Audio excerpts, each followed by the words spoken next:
Good evening, everyone, and welcome to the March 25th Chatham Township Committee meeting. We did have an executive session prior to starting our regular meeting, and we had our roll call. So we're returning now to public session. And Greg, I'd like to ask if we could have the flag put up for our flag salute and have you all join me in the salute for the flag.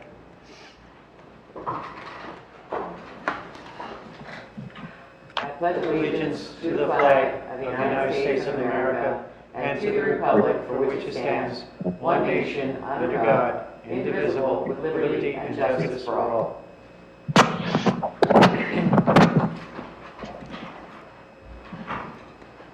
And Greg, I understand that we will not be having a presentation by the Board of Health this evening? That is correct. Unfortunately, the president was unavailable. Yes. Okay, thank you. We have first up as the approval of the agenda. I do have some changes that I need to make to the agenda. I would like to remove ordinance 2021-11, which is the supplemental bond ordinance, as well as resolution 2021-113, authorizing the mayor and clerk to sign a settlement agreement. The reasons are due to revisions that are needed prior to bringing this before the full township committee. So I'd like to go ahead and remove those. I would also like to remove resolution 2021-111, supporting corrective legislation regarding underage possession of marijuana and/or alcohol. It was brought to my attention by our chief, Tom Miller, today, that very fortunately the legislature, both the Senate and the House, unanimously passed this correction to allow for parents to be notified on the first warning, so they're going to make that correction. Again, it was passed unanimously and is expected to be signed very shortly by the governor. So I have those changes. Does anybody have any changes to the agenda? Seeing none, could I have someone move the agenda, please? So moved. Could I have a second? Second. Thank you very much. And then we will move into, not without the Board of Health meeting tonight, presentation tonight, we'll move directly into reports. Ashley, if you'd like to start us off. Okay, mine's nice and short. Again, I've mentioned it before. Arbor Day is on April 30th, and JCP&L will be planting 50 saplings at 405 Southern Boulevard. If anybody is interested in joining them, they are welcome to. Also, I know New Jersey Water is replacing the water piping on River Road. I know it's quite a burden right now, but it will definitely, hopefully, be over soon. And don't have any additional updates on Colony Pool, and that's it. Do we know there was a water main break I heard on Sunset? People were impacted. Was that tied at all to the? Oh, Was that yesterday? today, this morning. Can you hear me okay, Ashley? No? I can't hear you now. Oh. You have to talk towards me because Okay, I thought this thing had, okay. So the question was, and I don't know if Ashley has this information, I was asking Bob, but there was a water main break in the Sunset Fairmount area, and I was just wondering if it was in any way related to what was going on River Road. Not that I've heard, I don't know. I also had a resident from Pine Street contact me about fire hydrant replacements. Do we know anybody? Is that happening just on Pine Street or? There's a couple. There's 7 hydrants that are being replaced. John, are you familiar with that? Yeah, the water company does have several permits out for very select hydrants and several valves that they're replacing. So it's not townwide. It's very selective, process. Yeah. Do we have any update on with the tree removals that are happening? Tree removals where? At At Dixie Dale? The trees that are, the utility companies are taking down, they put up a notice that they're going to be doing tree removals, or has Carol spoken to you about that at all? No, not recently. I originally spoke to her about it, and she said she would keep me in the loop as soon as it was more definitive time frame. I say, because the tree people are all over the place. Okay, good enough. Public Works? No reports. No reports, okay. And we'll talk about Colony as part of the introduction of the ordinance. Mark? Hi. Well, the Library of Chathams, as we spoke about at the last meeting, reopened, or more accurately, entered the phase 4 of its reopening plan, which involves, for the first time in over a year, library patrons having the opportunity to visit the library on a limited basis, subject to advanced reservations and appropriate social distancing, and a separate arrangement for the Friends of the Library organization to also utilize the library facilities to a certain extent. And by all reports from the library director, that is going smoothly, swimmingly, is being very well received by the public, and without incident, and everybody seems to be happy about it. So we're just going to continue to monitor that situation and potentially move forward with the next step in concert with the health officers in the borough and the township. As far as the Board of Health goes, I was anticipating a robust presentation about that this evening that unfortunately had to be rescheduled. So nothing really groundbreaking on my end to report there, other than, vaccination is progressing every day, which is good news, and those numbers are growing.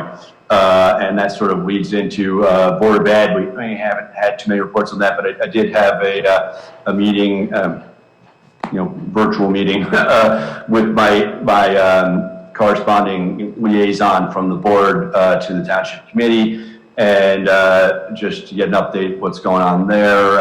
Obviously, their meetings are also public, and there's information available online, but the big news there is that the plan commencing on April 19th to begin 5-day in-person instruction across K through 12, which the younger kids have been doing that, but it's been much more limited for the upper grades, but they're going to phase that in over a number of weeks, starting with certain classes of middle schoolers and certain classes of high schoolers, and then fading. I believe it is, the 8th graders and the 12th graders first, and then the 7th graders and the 11th graders. There's a process, but by May, they expect to have 5-day in-person learning, like I said, K through 12 in the school district of Chathams, for anybody who wants it. And there's still going to be a remote option for those who, for whatever reason, either are sick or have a health condition or are uncomfortable coming to school. And again, this information is available on the board, the school district's website. But one thing that I was asked to publicize, is just to make sure it was clear, is that they're going to be requiring students to choose one or the other, whether they're coming in person or not coming. I don't feel like coming in today, so I'm going to go remote today, and I'm going to go back to school tomorrow. So just keep your eye on the School District of Chatham website and information regarding that. Another report They there. introduced their budget Monday night? They did, yeah. They also recently hired a assistant superintendent for special ed and student services across all. That's somebody who doesn't work in any one of the particular schools, but reports directly to the superintendent and oversees those programs for all schools. Very excited about the candidate. That information is publicly available as well. And the Business Advisory Committee got together and held an inaugural organizational meeting earlier this week. And, it was mostly a meet and greet, let the members get to know each other and choose from amongst themselves a chairperson, or they ended up choosing co-chairs and a recording secretary, and just to really sort of go over the resolution, creating the committee and really preliminary steps. So not a lot to report there other than the committee got together, met, and is now communicating about, strategic planning for going forward and the programs that they're going to undertake, and will be communicating back to the committee through me, and we'll keep everybody posted on that. And not much to report on the Public Safety Committee other than the usual spiel about locking your doors in cars. That's all I got. Thank you, Mark. Celeste? Yes, I have some things to report. You have to speak closer to your microphone. Okay, can you hear me now? Yes. Okay. The Senior Advisory Committee is presenting a program called Co-Housing in 2021, and it's called Intentional Community Living. It can be senior housing or intergenerational housing. There's a lot of things to see. The major apartments are already available in 400 developments. There are private spaces as well as individual spaces. There are some of the areas that are not made available that are detailed on a webpage called cohousing.com. The established community living website for the eastward. They also mention that there is value for property rights in both the borough and the township, which pays over $20 an hour, and the borough information is contacting Charlie Brown Police Department. No. And the Historical Society, the SAV program, the program for New Jersey and New and Sunday, April 18th at 2 p.m., they will present a new program of Charlie. I also want to give a shout out to the Senior Person Guidance Center. And I want to thank everyone for guiding us for business plans and flowers, reading, writing, and decorating the schoolhouse for years.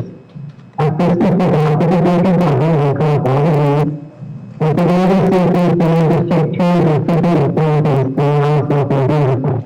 Anyway, we baked hundreds of cookies for the busy building and for English Thursday in this region. So I just want them to get credit for everything.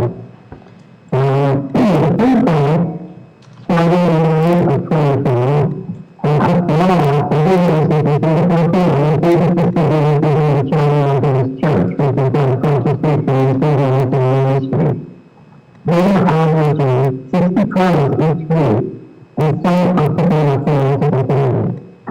If you want to help them, this is helpful. The township $90 detergents, baby products, toilet tissue, and paper towels at any time. You can also contribute to Amazon Richmond, which Stacy set up for them, and through Oxford and their shopping stores. For more information, you can contact either Justin Island, David Master, or Caroline Johnson. The Environmental Commission. On April 1st at 6 p.m., the Baseline Outdoor Education Center is an virtual information session about promoting and other areas of visualized spaces. And this is hosted by the library. These can also be posted on the Organization Facebook page and the website. April 15th, Paradise Performance. The Director by Brian Benjamin Phillips, hosted by the Organization for the Library. On April 17th, is the Caroline Garage Sale. The Library Chinese and the Library Residents to host the housing the same day. Details are also posted on the Facebook page and the website. April 22nd, there will be an electric vehicle expo in partnership with Nancy Insurance Now, which will take place in the company, the Madison, and some of the energy downtown.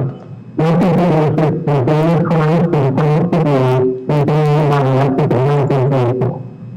April 30th, the library will present a program of I can really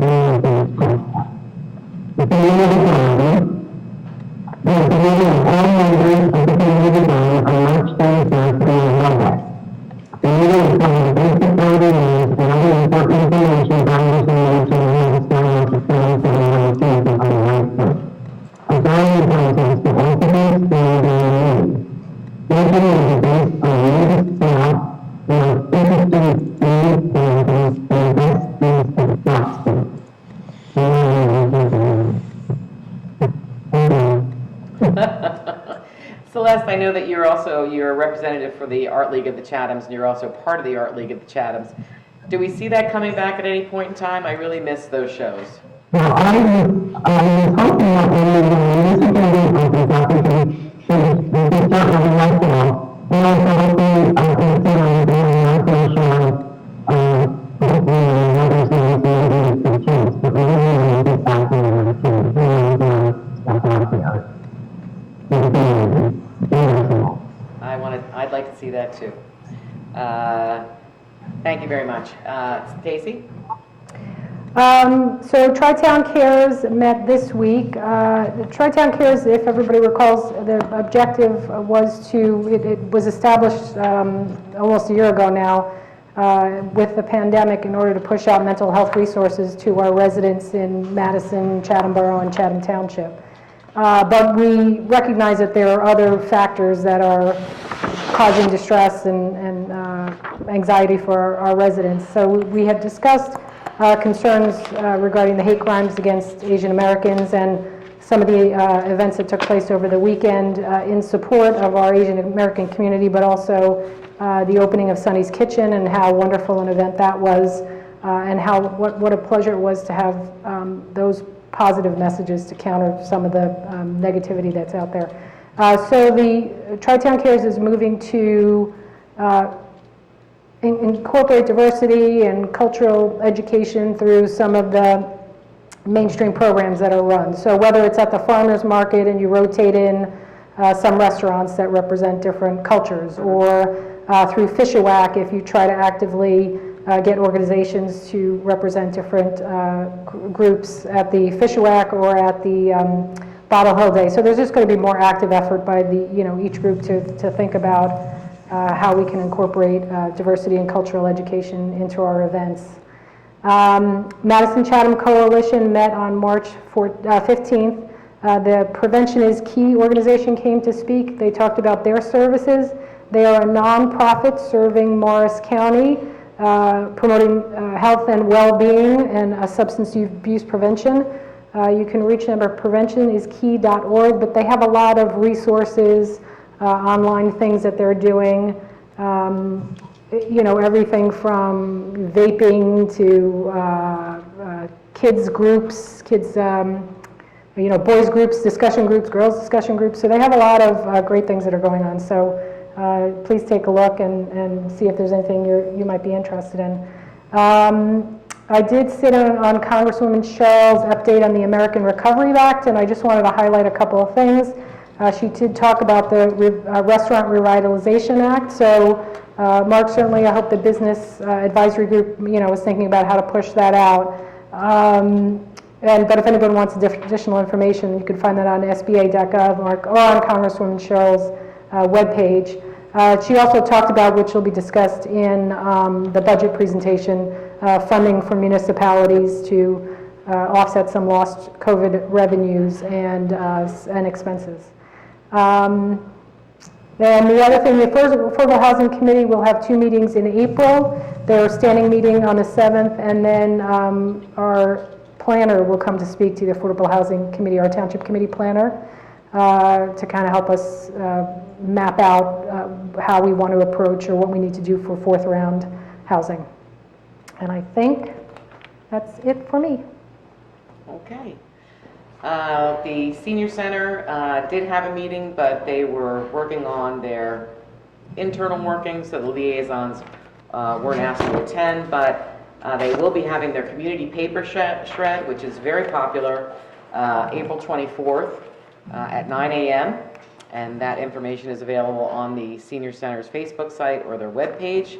Coffee and Care is continuing, which is a lovely program that allows people to join remotely, talk to each other about what they're facing, and those are continuing on a weekly basis. And golf lessons have started. So things are getting back. They were postponed. Oh, they got postponed? Geez, they just started. And you ruined my tagline on that, because I was going to say we're just getting back in the swing of things. So you ruined it. For the next meeting, try that. All right, I'll hold that one off to the next meeting. But as always, they have their been terrific in pivoting during this pandemic and making sure that our seniors have access in some way, whether it's virtual or now that the weather's getting nicer, it's outside. Joint Rec did meet. We've been continuing to meet. We have a discussion on tonight for a request for an earlier start on Sundays for the use of fields. We had a long discussion on whether there should be a pause after spring break. We have agreed, most have agreed to not start until April 11th, but there was not full agreement to do so. We're going to take this on a let's wait and see type of basis with the numbers that we're seeing that are increasing not only in our community but in the schools and in other communities. The school district we have been following what the school district has been doing.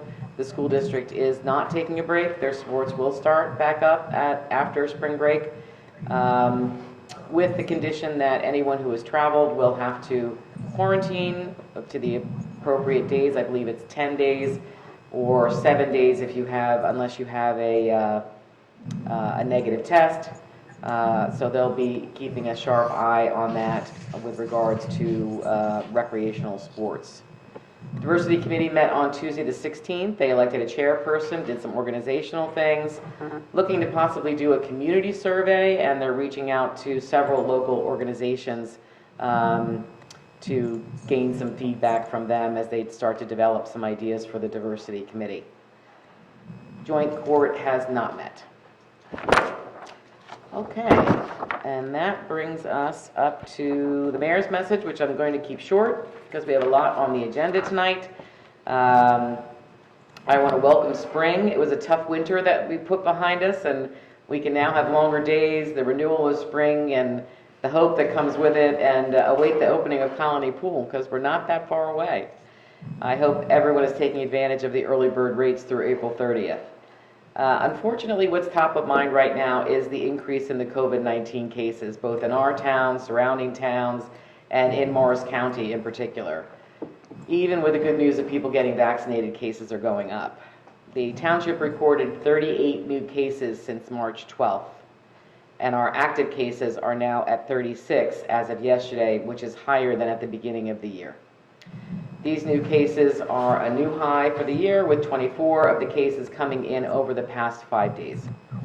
It's unclear whether these are due to variants, letting our guard down, or a combination of both things. I know 2 classes at Southern Boulevard were quarantined yesterday with children testing positive, so please, if you or your children are not feeling well, do not go to school. Please go get tested. Summit, Madison, Berkeley Heights are all experiencing higher numbers. As I said, spring break is coming up, as well as Passover and Easter. We know that a lot of people will travel and take advantage and go to see family. So please adhere to the quarantine rules. Let's keep our guard up, mask up, and not congregate in larger groups so that we can start to see these numbers go down again. Celeste mentioned the spring cleanup. I love this idea. I think it's terrific to have a tri-town garage sale. We've all been living in our homes so much for the past, most of the pandemic. I'm sure there's lots of things that people would be interested in putting out on their front lawn and having people come by and pick up.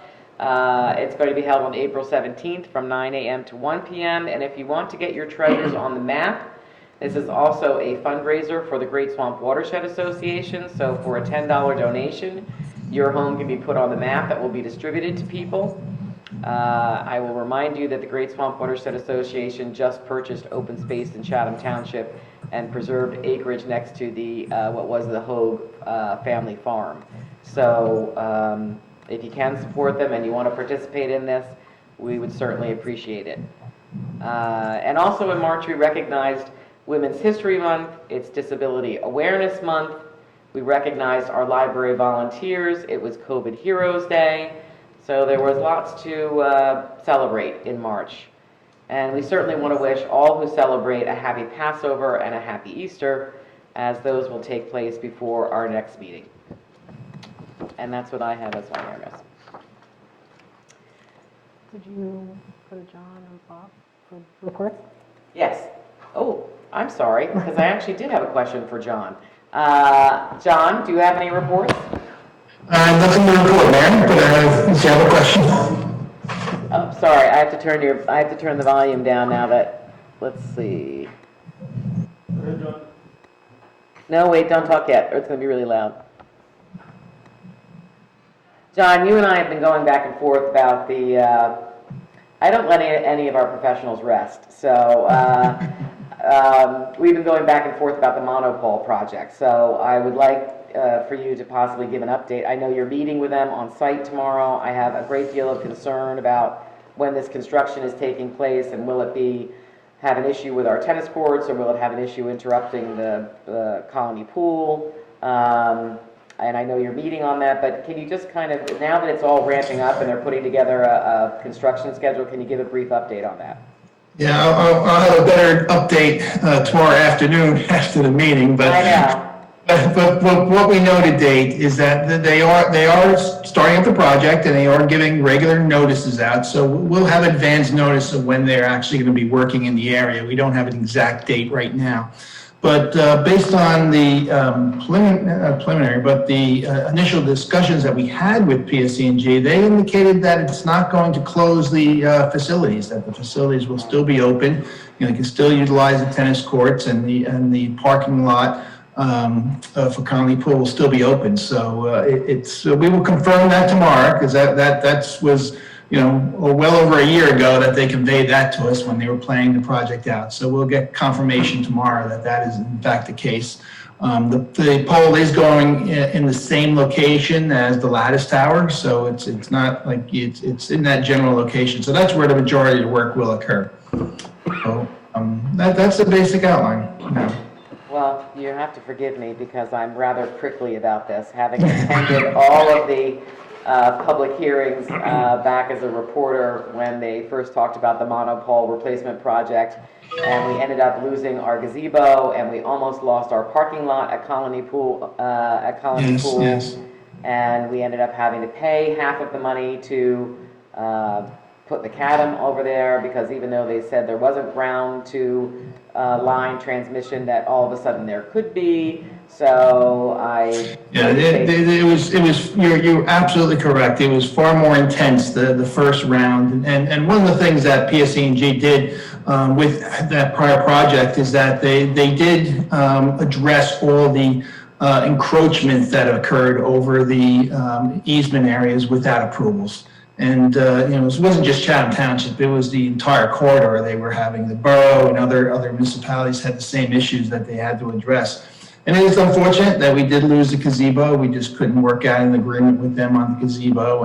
And you're right, the parking lot was a challenge. It was, we had to jump through hoops to get that approved. At first, they were not going to allow us to keep it, but we were persistent and we did get approval. And this time around, last time, the first time, there was compensation to municipalities for the consideration and the aggravation of having this come through your town. Is that on the table this year? Not to my knowledge, that they're not offering that to municipalities. Darn it. I always like to get a little money out of things. All right, thank you. I look forward to hearing the results of your meeting, because as I said, Yeah, absolutely. Not too sure about this. We'll raise the red flags right away if there's an issue. Thank you very much. Albert, do you have any updates that you'd like to share? Albert, are you there? Albert! Okay, in the absence of Albert, we'll move over to Greg. Mayor, the only thing I would have to offer is that the deadline for nomination petitions for elected office is rapidly approaching on April 5th at 4 p.m. So if there's anybody out there that's interested in running for office or for county committee, the forms are online. If anyone needs help finding that, they can reach out to me during business hours. Thank you, Greg. Albert, I'm going to take your silence. Are you there? Yes, no, I am here. I was just having difficulty unmuting myself. So I apologize. I'm sure you appreciate that I wasn't speaking But I couldn't help myself. No, I have no report, Madam Mayor. Okay, well, good. But thank you for your patience. No worries. And have I missed anybody for reports? We're all good. Okay. What? Did you want Bob to give a report? Well, Bob's going to do the budget presentation. Bob, do you have any additional reports? I always do. No, just the only thing to report is that the DPW completed their ramps down at the recycling center. They completed them on time, so they were being used by our residents on Saturday, April 3rd, whatever, it was March. We're in March still. Yeah, we're in March, so Yeah. they completed it. It was done by last Saturday, and they look great. And it's so helpful because it is very difficult to use that recycling big bin, I don't know what you want to call it. It's just very difficult to use, and I've seen a lot of people struggle using that. So that's a terrific project. And I'll also note that I saw our DPW driving around in the street cleaning machine. So our streets are being cleaned as well. Any further reports, Bob? That's it, Mayor. Thank you. Stacy, would you like to add anybody else that I've missed? I think we got them all. We got them all. So we're going to move to the first hearing of citizens. And I will take out my handy-dandy comments. If you're watching via cable TV or on Comcast Channel 29 or FiOS Channel 26, you can participate in the public comment session of this meeting by dialing any of the phone numbers which are listed on the agenda or on this TV screen. When we get to the public comment session, you can dial *9 to raise your hand. If you're watching via Zoom, you may speak during any of the public comment sessions by following the Zoom instructions to raise your hand. When you raise your hand and are recognized, please say your name, spell your last name, give the name of the street. You don't have to give the actual number. All public comments will be limited to 5 minutes. Rather than use any of your time, we will wait until you finish speaking before responding. We have 2 public comment sessions on each agenda.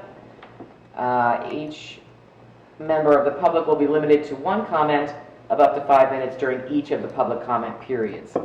Written comments submitted to the Township Clerk before 3 p.m. today will be read during the public comment sessions.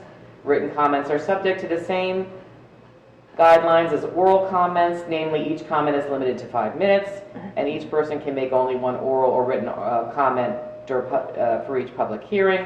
Duplicative written comments may be summarized rather than read in full, according to the guidelines issued by the New Jersey Division of Local Government Services. Greg, did we receive any written communications?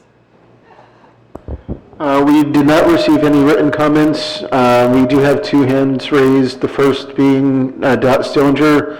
Dot, you are now active if you would like to speak.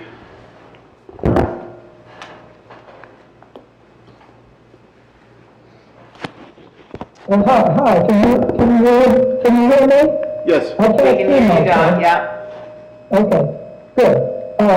I'm Dot Stillinger. My last name starts with an S. You spell it with an S-T. Some people call me Dot Dillinger, but I'm a little more S-T, saintly than that. And I live on North Avenue.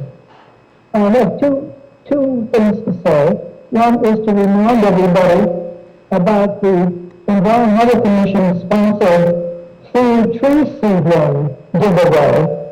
Let me get this date straight. It is Saturday, April 24th, from 9 to noon. Anybody can come by the lower parking lot by the senior center at the municipal building and pick up 5 free tree seedlings. So please put that on your calendar. The other thing, Tracy, is I wanted to bring up Royal Knoll. The township has 140 acres of open space at the end of Britton Road. The area has been declared a Superfund site, and the EPA is engaged in deciding on a so-called cleanup plan for the site. The plan that the EPA has put forward, in my opinion, and I'm speaking as a resident, I'm not speaking to the Environmental Commission, is that the EPA's cleanup plan is insufficient. It will leave most of that 140 acres off limits to passive recreation, hiking and bird watching, and there will be a fence for dense bushes planted with no trespassing sign. If that plan goes through, if that plan succeeds in being adopted, there will be 140 acres next to adjoining, that is, the Great Swamp Refuge, adjoining the Great Swamp Refuge with no resident access permitted. It seems to me that there has got to be a better way of declaring a cleanup there than what the EPA is currently proposing. I guess my question, my comment is, I think the township should have some public hearings on this problem, so we can get resident input that we can run forward to the EPA. I think that residents who have to, I think there should be public hearings with resident input before any cleanup plan is finalized. That's pretty much what I have to say. Thank you, Dot. Yes, you and I have been involved with the Rolling Knolls Superfund site for many years. In 2018, when the first feasibility remedy, the study came out, or the proposals came out, we had 2 public meetings with a presenter from the representative from the EPA that came to the township. And we had a meeting in the afternoon and we had a meeting in the evening, and we solicited resident input, and there was big posters and maps of where the land actually was and how it was working. And we expected some action to come out of that. We are now in 2021. Of course, we had a delay with the pandemic, but from what I understand, Dot, it's looking like there will be the 30-day comment period sometime this summer, that the revised version of the feasibility study was released last Wednesday. I think it was last Wednesday. I have had a chance to read through it. And we do plan on having another series of public meetings, just like we did in 2018, to solicit resident input, feedback, because there are some issues that we have to consider. We have to consider the impact to Green Village. We have to consider what residents want. We have to consider what the agreement was with the Mealy Trust and what they've now agreed to, which is something that was different back in 2018 in terms of whether they're going to be giving land over to the Great Swamp or whether they've encumbered that land in any way. So yes, to your question, we will be having public meetings on this when that's the appropriate time. I don't believe we're going to have to take any action, but we are looking into that. So yes. And go get your trees. Everybody go get trees on April 24th. It's a great program. Next up is Joe Bazralian. Joe, if you could unmute yourself. Thanks, everyone. 3 quick comments, I think 60 seconds each. One, Mr. Rushke, that's great news that you're meeting with PSE&G tomorrow about the monopole project. So Russ Fernari, who's a senior environmental policy manager at PSE&G, and I have been speaking for about 6 months. PSE&G has a program which will sow pollinator flower seeds throughout a disturbed area in their rights of way. And they're pretty slow in applying that, but when they do that, they do a great job. So what PSE&G offers to do, and what Russ said that PSE&G could very well do when they are disturbing all this soil to put in the new poles, is they could basically give us put in their pollinator planting program on their way out. It's a perfect time because the soil will be turned, and basically basically you'll have, instead of just mowed lawn, you'll have basically wildflower meadows there, which is a huge benefit there are a lot of beekeepers in the Chathams, and they benefit really massively from bees and butterflies and all the wildlife that goes there. So that's a benefit to that. Meadow absorbs water much more quickly than lawn. And also, we're basically in a sixth great extinction crisis on the planet in the last 500 million years. It's happening right now. And by having diverse wildflowers, it's way better for our planet than just lawn. So, Ms. Rushing, would you ask them, or even insist, hey, we want to be part of this great program that you have? And you don't have to answer that on the spot. Yeah, we'll inquire about it, Joe. Oh, thanks, John. Thank you. Yeah. And I can backfill as well if you need follow-up after that meeting with Russ and them. Second comment is, Rolling Knolls, in terms of what, at the end of my street, if I live on a street, the idea of having, dump trucks going up and down my street to pull out toxic waste is a bad feeling.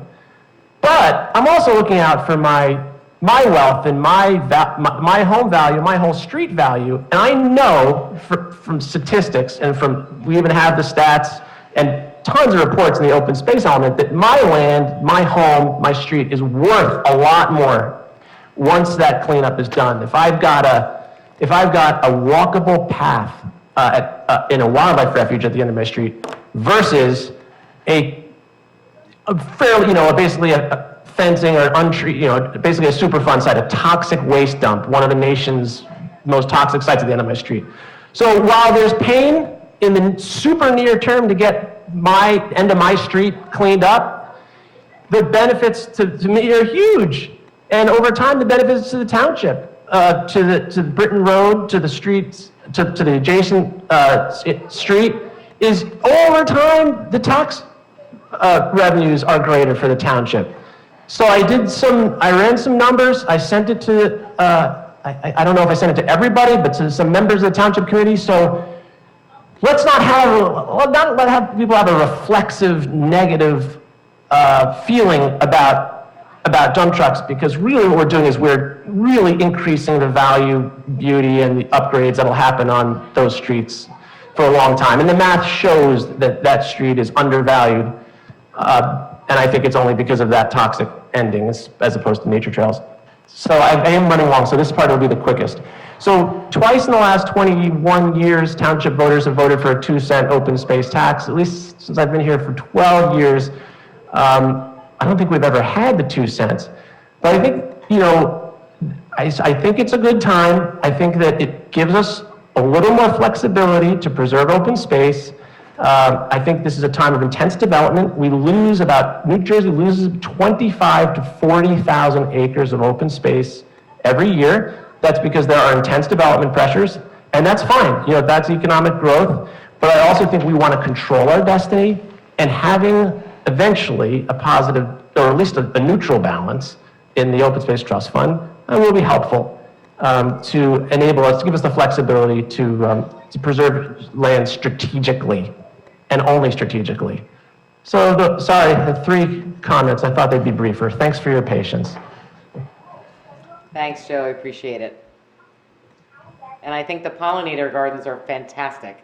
It's actually something that I have in our goals and objectives for this evening, to increase that across the township. So that's wonderful that you've been speaking to him, and that there's an actual program, because when they go in and they clear cut and they do all of these things, we're left behind with nothing. And I'm always thinking to myself, why can't that be a meadow? If they have an access road, the rest of the space could be a meadow, and it could look much nicer than it does. So that's great to know that they have that program, because this is, after being involved with this for several years, this is the first time that I've heard about it. So thanks for bringing that to our attention. So John, put that one on your list too for the monopole project. Will do. Do we have anybody else, Greg? Yes, next up is Jude Taraska. Jude, you have the floor. Hey, good evening, all. Jude Taraska, Tarasca, Floral Street in Chatham. Thanks for your time. Just want to comment on discussion last meeting on starting times on Sundays. Being a resident in both jobs for 12 years in the township for almost 7. I have 3 boys. I'm the president of the Chatham Baseball Club. Starting at 12 o'clock on Sundays is kind of unheard of, other than in the 2 Chathams. Most towns are much earlier than that, as early as 9. We're asking for a 10:30 start time, which would actually allow us to get 1 additional game in a day. I drive through all the parks around here, and I recognize that 12 o'clock is the start time on Sundays, but yet I see them filled much before 12 o'clock, whether it be Shumpike or Nash, whether it's, a family with their kids or people from other towns who utilize our parks. They're being used before 12. I live on Floral Street. I back up the Colony. I know the tennis courts start at 12, but I look out my window on Sunday mornings and I see people out in tennis courts well before then, 9, 10, 11 o'clock. So it's kind of one of those things where I don't think we're asking for much. Baseball puts a lot of money into these fields. I think that's also unheard of. Been working with Bob on the light situation down there. We're happy to do that. We love our fields. We take good care of them. We're just hoping to be able to get the kids out there an hour and a half earlier than we currently can. And I appreciate your time. Thank you, Jude. Yes, Thank you. we'll have that discussion, and we've been having that discussion with the Joint Rec. This has been something that's been ongoing and again, got waylaid by the pandemic. So we'll be having that discussion this evening. Any more comments, Greg? One more from Phil Uncle. Phil, you have the floor. Yes, thank you. Phil Uncle, J Road, Anker. Joe said it well, but want to add my voice to support the 2 cents open space tax proposal. I think I'm calling at the right time. I hope I am. In any event, gives us greater flexibility as a township to move quickly when we need to move quickly. And given that a lot of these funds are matched by a range of third parties and other government entities, it's really money well collected, money well spent. So want to add my voice to Joe's very eloquent support of the 2 cent open space tax. Thanks very much. Thank you, Phil. Do we see anybody else? That's it. Thank you very much. We'll close the first hearing of citizens. There'll be a second opportunity at the end of our agenda. And now we're going to move into our budget presentation and capital budget review. So I've been told to stretch this out a bit while Bob gets himself set up and the projector gets turned on. There is a ton of stuff. Celeste went over a ton of stuff for the Environmental Commission. There is a lot of things, wonderful things going on. So I would encourage you to check out the Environmental Commission's website, learning about Living with Our Wild Friends, which is a continuing series that they've been producing in conjunction with the library, Picking Up Trees, which I've participated and volunteered in doing, and the trees are terrific. You get 5 free trees, you can't beat it. And that's on April 24th.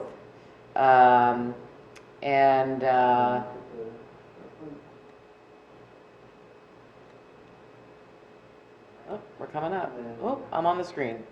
What else do we have coming up? I don't know. I've had a whole list of things. Well, Celeste went through the whole list of things, but But I would say the saplings.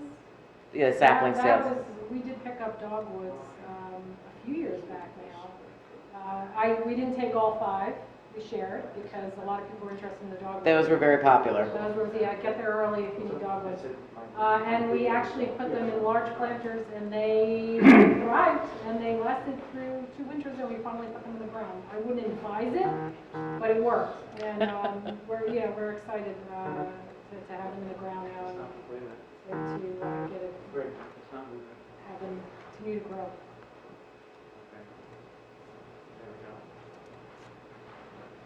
Are we ready? Yes, Mayor, we are. All right. All right. Well, thank you very much for stretching the time so we could set up, get the projector warm. Tonight, we're going to be talking about our 2021 budget. This is a follow-up to the budget introduction, which occurred in February. So, as a follow-up, tonight we will receive comments from the public, and we will be able to answer questions about our budget. So the township invests in many things. We invest in our infrastructure, as you can see from the fire apparatus at the bottom right. We also invest in our fields, our sewer treatment plants, Colony Pool, and for the Green Village Fire Department, last year we invested in Scott packs, so we were able to ensure their safety going forward for the next several years. Tonight we have our public hearing about the budget. This is a continuum of what has occurred, which started back in October of 2020. If the Township Committee is in favor of adopting the budget tonight, we will then introduce our capital ordinances later tonight, or our multi-purpose capital ordinance, which will fund investments in roads, in the down payment for equipment for future purchases in our fire departments, for equipment that's needed in the DPW, as well as other investments that we have. And our goal this year is to be able to do road reconstruction and pave during the summer. Last year we were paving after Labor Day, so our goal is to do that during the summer so that it's done with maximum efficiency, and it will allow our residents to be able to travel to and from school in September without having to go around detours. In Chatham Township, the average home is assessed at $833,000, and that home has a tax bill of $16,106. The municipal portion of this tax bill is $3,116. This is just the municipal portion. The township also collects funds that are required by the school district for their budget, as well as the county for the county budget. So we collect the funds, and then we turn it around, or we pass the funds along to each of those entities. We don't have a say in the matter. They have their budgets. We are the collecting agency, and then we immediately forward it to them. So that's part of the tax collection process. But the municipal portion, what value do you receive from the township for that $3,116? Well, there's several things that we invest in on your behalf. There's the recycling pickups that we do on a weekly basis or bi-weekly basis. Then we have snow plowing and maintenance. We have maintenance of parks. Part of what we collect is also for the library. We have a wonderful library. It's a shared library with the Borough of Chatham. As Committeeman Hamilton noted, they have recently opened up, and they have served the needs of our residents during the pandemic, and they do deserve our thanks for the good job that they've done. We also have our police department, which provides 24-hour services to our residents, and it would be nice if more of our residents would be able to lock their doors and take the fobs out of their cars, because then the police would be able to concentrate on some other aspects besides looking for some of our cars that are leaving town. But they are here protecting us 24 hours a day, 7 days a week. We also invest in our emergency services, so that's the fire department, as well as other levels of government that help us out with emergency services. Our sewer treatment plant, so when the sink is turned on and the water goes down the drain, it goes into the right place and not the wrong place. Then we have our health department, and as we all know from the past 14 months, the health department and our health officers have been center stage trying to help us all stay safe and fight this pandemic. We also have our elections and our administration, which includes finance and tax assessing, things of that nature, our construction office, our planning and zoning boards, and our construction officials that go out and make sure that the additions and other alterations done to houses are done safely. And we also make a contribution to the senior center, which has been a long-time partner in this building and provides valuable services to our seniors. We also invest in capital projects for the township. So that's the road repaving and the reconstruction, the maintenance of our roads. It's also for our storm sewers and our sanitary sewers. We are looking this year at ways to mitigate some of the inflow from rainstorms that are going into our sewer systems so that we can make sure that we fix pipes that are broken. We're looking to make investments in recreation fields. You heard one of our residents, Jude Tarasco, talk about Nash Field. That's one of our priority projects this year if we are able to make that happen. We also have investments that we plan on for a colony pool and improvements to the tennis courts. We've done a survey, and we're going to make the tennis courts smaller because as we age, it's easier for if the courts are shorter, people don't have to run as far. That's pickleball. I'm only joking about the making the courts smaller. We have to make investments in our buildings and some of our other facilities. We also have, we put aside money for our fire trucks and for Bob, I can't hear you. Okay. Or anybody. Hold the microphone closer. Tracy, I think your microphone's muted. I don't know if anybody can hear me, but I can't hear anybody except Yeah. that. I can't either. All right, I can start again. Can you hear me now? Yes. All right, let's go back to the beginning then. No, we heard, It just went dead all of a sudden there. right, maybe like 30 seconds ago. Oh, all right, wonderful, thank you. Good, and then a large portion of our capital budget this year, as well as last year, will be to help us meet our affordable housing needs for round 3. So let's take a look at a breakdown of our tax bill. You saw this in our February meeting, but we've added a few more items to it. The municipal tax bill is basically the green portion, that's 17%. So if you think about this as a pie, to me that would be the slice of pie that's green. That's the 17%. That's what we're going to be concentrating on. That's the $3,000 that we collect for the investments that we make. 65% of the taxes that we collect go to the school district for our wonderful educational process. We have a very highly ranked state and nationally ranked school system, and our portion of the taxes goes to pay for the school district and for the education of our children for now and in the future. The county has the blue slice, that's 15% of your taxes.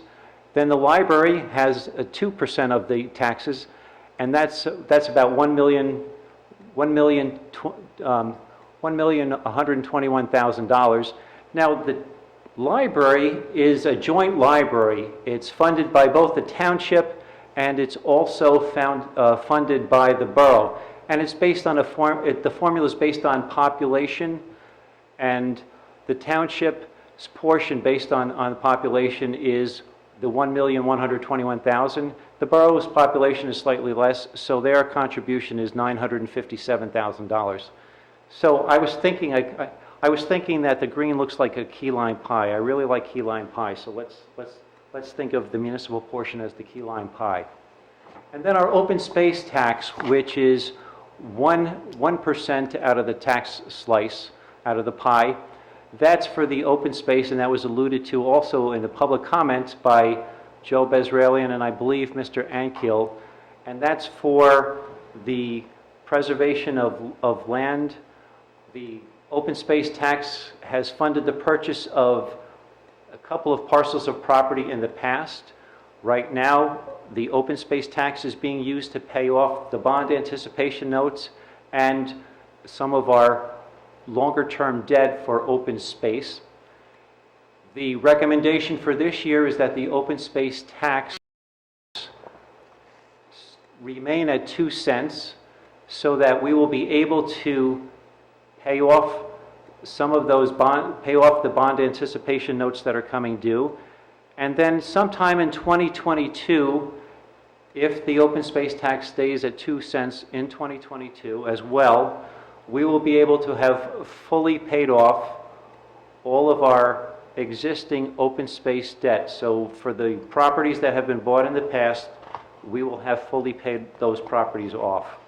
And then we will also be able to develop some funds for future acquisitions if that is the desire of the township.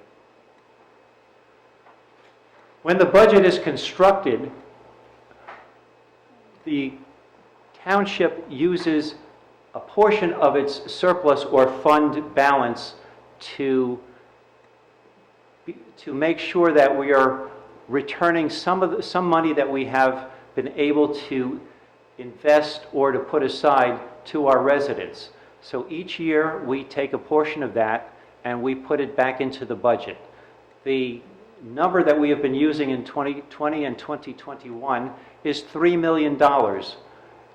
In 2019 we had used $3.5 million, but $3 million is what we've been using in our operating budget, and this is also in line with the township's financial plan, which had been adopted back around 2015 and updated in 2017 or 2018. So we are in line with our financial operating plan.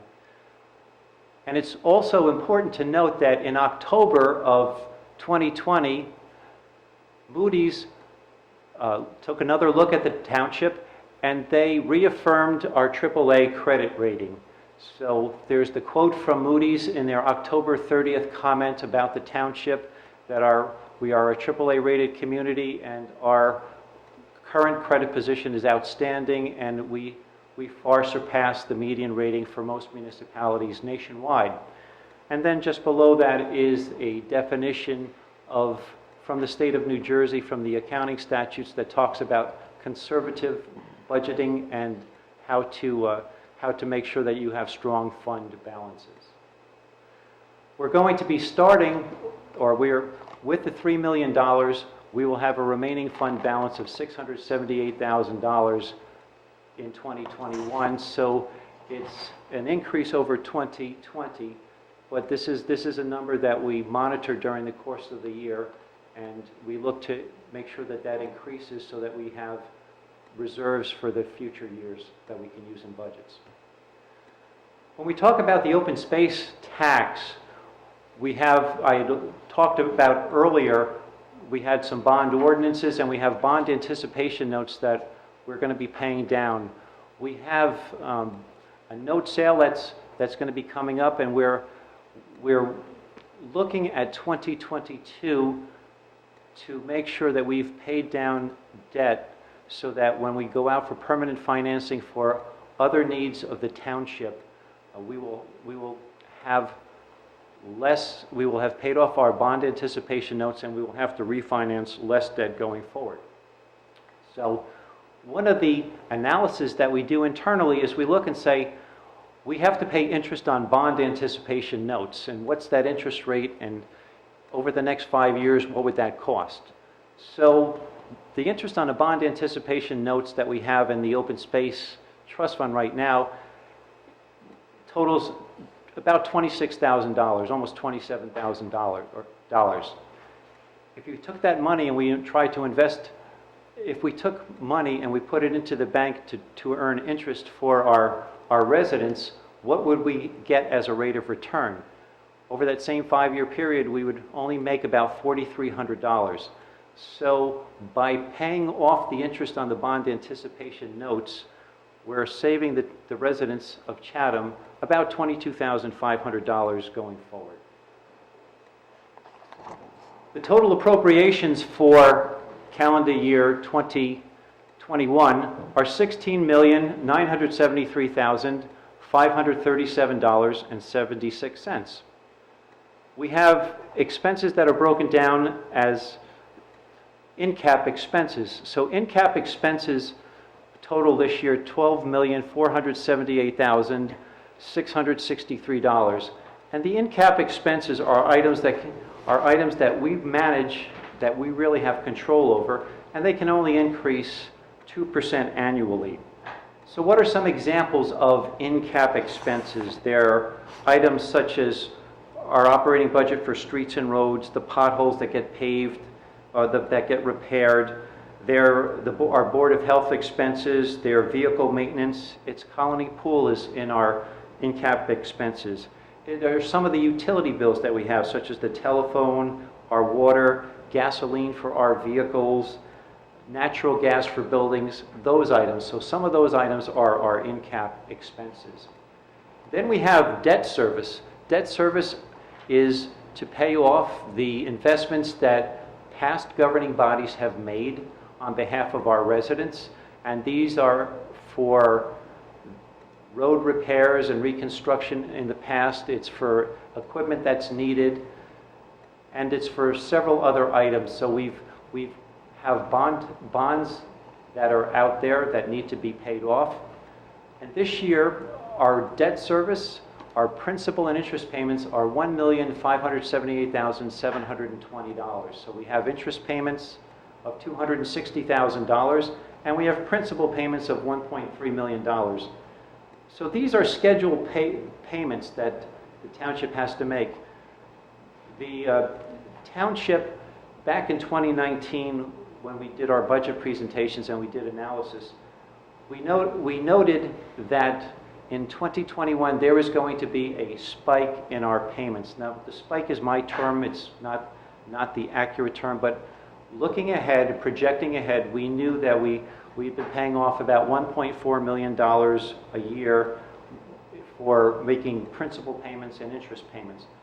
But looking at the way the bond anticipation notes were and some of our debt had been laddered, 2021 was going to be the year where we had a spike, and then it was going to have a slight decrease in 2022. So we were trying to get ourselves to 2022 so that we would be able to go out for permanent debt in 2022 when we would have less debt to roll over, theoretically. So that's why this year we've increased our payments by about $156,000. So we're not trying to prepay debt, but this is just scheduled payments that have been on the books for several years, and now they're here. We also have out-of-cap expenses. So out-of-cap expenses are the contribution to the library as well as grants. So some of these grants the township has to make contributions for grants. They're not fully funded grants, or they're grants that we receive, but they're reimbursement grants. So these are some of the things that are out-of-cap expenses. And then we also have, in the budget, we have our capital improvement fund. This is basically the 5% down payment that has to be in the operating budget so that we can introduce capital ordinances. You cannot introduce a capital ordinance unless you have a down payment in the operating budget. Now, having said that, there are a couple of exceptions. You can have a down payment from a trust fund, a specific trust fund, if you have the correct approval. So the township is able to take a portion of the developers' fees that are coming in for affordable housing and use that as a partial down payment for some of our capital ordinances that are related to affordable housing. Then we also have a statutory reserve for uncollected taxes. This is commonly known as the RUT. This is the reserve that the township has to budget for in case some of our residents are unable to pay their property taxes in a timely manner. You may recall from our February overview that the township must make a payment to the county as well as to the school district, even if we don't receive the money from our residents. So this fund is here in case we don't receive those payments in a timely manner, but by statute, we must make a payment to the school district and to the county for their budget purposes. We're taking a look this year at some of our department appropriations, and what we tried to do for these next series of slides is we looked at the user-friendly budget, which quite frankly is not a user-friendly budget, but we took their categories and we used them.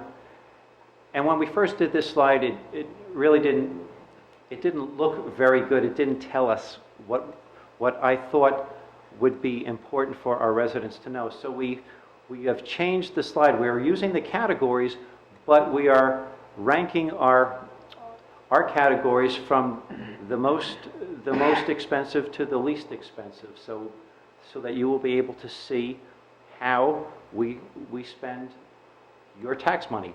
So public safety is our largest expenditure. That includes the police department, but that includes expenses for our fire department, spare parts, the reserves that we have in place for them, as well as LoSAP payments for our volunteers. So each year we make LoSAP payments, which is a benefit to our volunteers. It's a monetary benefit to our volunteers, but they're for both of our fire departments, the Green Village Fire Department, as well as the Chatham Township Fire Department, and also our emergency squad. So these folks are just invaluable. And one of the items that we are going to look at for 2022, so this is a commercial for 2022, is we're going to look at seeing what we can do to increase the LoSAP payments for our volunteers. This is something that we are going to be looking at with Chatham Borough, so that the volunteers that serve both of our communities are compensated at the same level. So, Bob, just so people who don't know, it's called the Length of Service Award program. Yes, thank you. Yep. Next is Public Works, so that's the equipment for our Public Works, as well as other expenses in there. And then insurance is our next largest category. And insurance is for workers' comp, it's for liability, it's for basically all of the insurance coverages that we have. Then next one is an interesting category. It's called general government. So general government is basically all of the administrative offices or for departments that are not police, not DPW, and not the construction. So it's the clerk, it's the administrator, it's finance, and it's the tax assessor and tax collector. But it also covers the cost. This is where we budget for the audit fees, financial advice from our financial advisors. It also includes legal fees and engineering fees. So over the past few years, you will see that this has been an area that has had an increase because of our efforts to implement our affordable housing obligation. So you'll be able to take a look at this once it's posted online. We decided to also take a look over the last 4 years at the appropriations using the same categories that is used in the user-friendly budget, and we will be tracking these in the future as well. So the 4-year capital plan, this is a summary of what's happened in the past and what we anticipate will be happening in 2021. So the capital plan or the capital budget includes the purchase of equipment for the DPW as well as our fire department and our sewer treatment plant. We've had emergency acquisitions of pumps in 2020. We want to avoid that in the future, and this way we will be able to adequately budget for those needed pumps and other investments. We have improvements to the roads. We have improvements to recreation and the colony pool, and we also are funding a portion of our affordable housing obligation out of our capital plan and capital budgets. In 2018, the township spent $835,000, or $835,000 was authorized for the capital budget. In 2019, it was $2,150,000. In 2020, the capital plan and the capital budgets were amended, so it started out at about 4.2 million, and it wound up being $6,270,000. So our capital budget was amended, and that was for 70% of that was for, or 75% of that, I should say, was for affordable housing, and 25% was for the roads and the other projects that we do. Just to make clear, Bob, those are the funds that are approved, they're not necessarily accessed yet. That's correct. These are funds that have been authorized, but we don't go out and spend it right away. We have the authorization, and then when it's needed, we do go out and we receive, or we issue the bond anticipation notes, and we have the funds available as the projects come due. So yes, thank you for that clarification. This year, our capital plan calls for an expenditure of $3,549,000.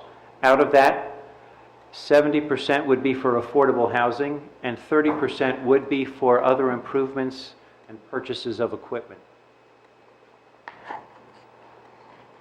So we've talked about some of the costs and some of the expenses. The ways we look to offset some of those costs are we look for grants and we look for ways to save money. So in 2020 and 2021, we've applied for grants, and we were successful in applying for a grant from PSE&G that was valued at $233,000, almost $234,000 for new energy efficient equipment. That included boilers for the police department and the municipal building, new lighting in the police department and the municipal building, as well as HVAC units up on the roof of this building, so that we will be able to use less energy and be more efficient. The township also was successful in applying for and receiving $107,000 for COVID-19 related expenses in 2020. And that was a help in offsetting some of our budget pressure. In 2021, we are applying for a grant of $150,000 with 5 of our sister communities to see how we can work together and have our DPWs work together to improve efficiency. So the mayor noted that our street sweeper was out today, sweeping some of our streets. Other communities require street sweepers, so maybe we will be able to put together a joint equipment program where street sweepers for communities will be rotated to other communities, and then equipment that they have, such as crack sealing machines or pothole repair machines, would be able to be used by other communities. And then we're looking at the strengths of the mechanics that we have. So some mechanics have EVT designations, and that might help with fixing our emergency vehicles. The EVT designation stands for Emergency Vehicle Technician, so that's a required designation to repair fire trucks and ambulances and things like that. So if there's a quick repair that needs to be done, that might prevent a fire truck from having to go down to Burlington County. A repair can be made in Morris County, and then the equipment can be back on the road. And thanks to our engineer, we were able to obtain a grant to repave Noe Avenue. So that's something that we're looking forward to paving during this year. So those are some grants that we receive. And we accept all types of grants, large and small. So we have body armor grants, and we also have grants for the Shunpike sidewalk, as well as the Lafayette Avenue Safe Routes to School project. Now, both of these grants, the ones for $109,000 and the one for $122,000, this is for engineering for those 2 projects. These grants are 100% funded by the Department of Transportation, and they are to prepare the final stages of the project, and then for at least one of them to go out to bid. So it looks like there's some light at the end of the tunnel. This has been a very long series of projects, and it would be nice to be able to see the transition from paper plans to concrete sometime soon. So the value of these grants are over $514,000. We've talked about grants, but then there's also cost savings. So because we were able to do the energy improvements, both PSE&G and the Board of Public Utilities believe that the township will save $28,283 this year because we will reduce our energy consumption. We also went out to bid for bulk purchase of electricity for kilowatts.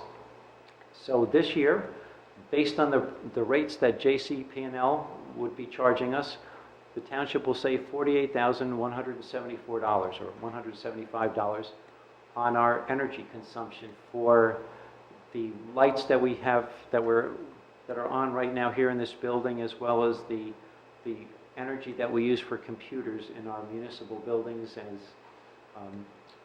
and the energy that's used in our pump stations for the sewer treatment plant. We also went out to bid for kilowatts for our street lights, and that's at a different consumption rate, but we're going to save $1,700 just because we did that. And then with our new phone system and the expiration of our older toll calling contract, we're going to be saving a significant amount of money, around $25,000. And what's really nice about this is we will no longer be paying about 50 cents to call Trenton. So it's so those are some of the things that we have done to help make sure we're being efficient and to reduce costs where possible. And we have several other projects that are underway, and hopefully we'll be able to report about them during the course of the year. So some of the key points about our municipal taxes is that the tax rate, when you include the open space tax at 2 cents, is 0.341. And this equates to a 2.7 cent increase over 2020. But what does that really mean for our residents? In dollars and cents, this means that the increase would be $216.58 on the average assessed home. Some of the municipal tax increase drivers are the recommendation that the open space tax, which was 1 cent last year, be 2 cents this year.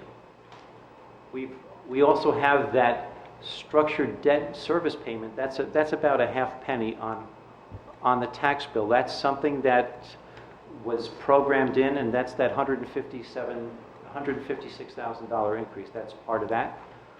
We have an increase because of some of the costs for employees. Some of the costs include salary increases. We settled the PBA contract. That was part of it. There's increases for other employees.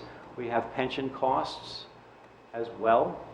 And then there was a part of the increase has to do with the loss of revenue from Colony Pool because we were open for a shorter period of time last year, as well as the municipal court, which was closed for almost 6 months, and then the declining interest rates on our deposits. And then also a portion of that is our affordable housing, and you'll see that I've got a note there that it's about a half cent, and I've got the note that it's flat. And part of the reason that it's flat is we were able to use money or funds. We received permission from the court to use some funds from the developer's trust account or the developer's fee ordinance, and that helps to offset the cost for affordable housing. When you look at this, we've talked about some of the things that we've done to try and minimize the increase. We have some shared services contracts that we are part of. The most recent one is with the Township of Denville for services for tax collecting and tax assessing. We've renegotiated some of our contracts and we rebid some of our service agreements. Recycling costs went down for this year. We talked about the phone service and grant funding for needed improvements. So these are the items that we have been consciously working on, and then we've been the goal is to implement our affordable housing obligations and to make sure that we do that so that we retain control of our zoning.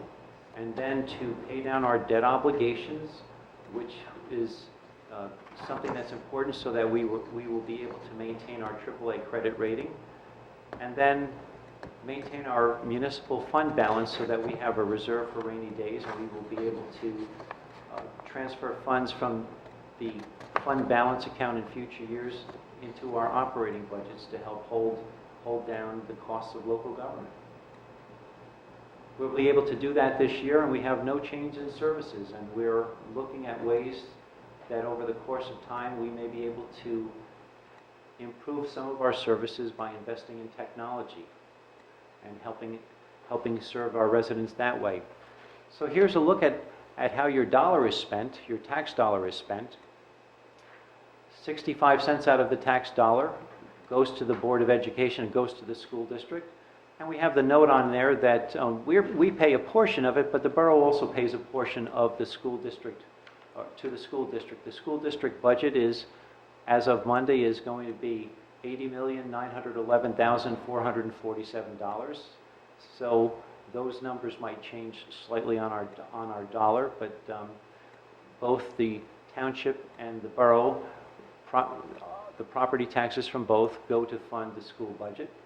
We have the library, where that's about 2 cents out of every tax dollar that funds the library, and that's a joint library as well.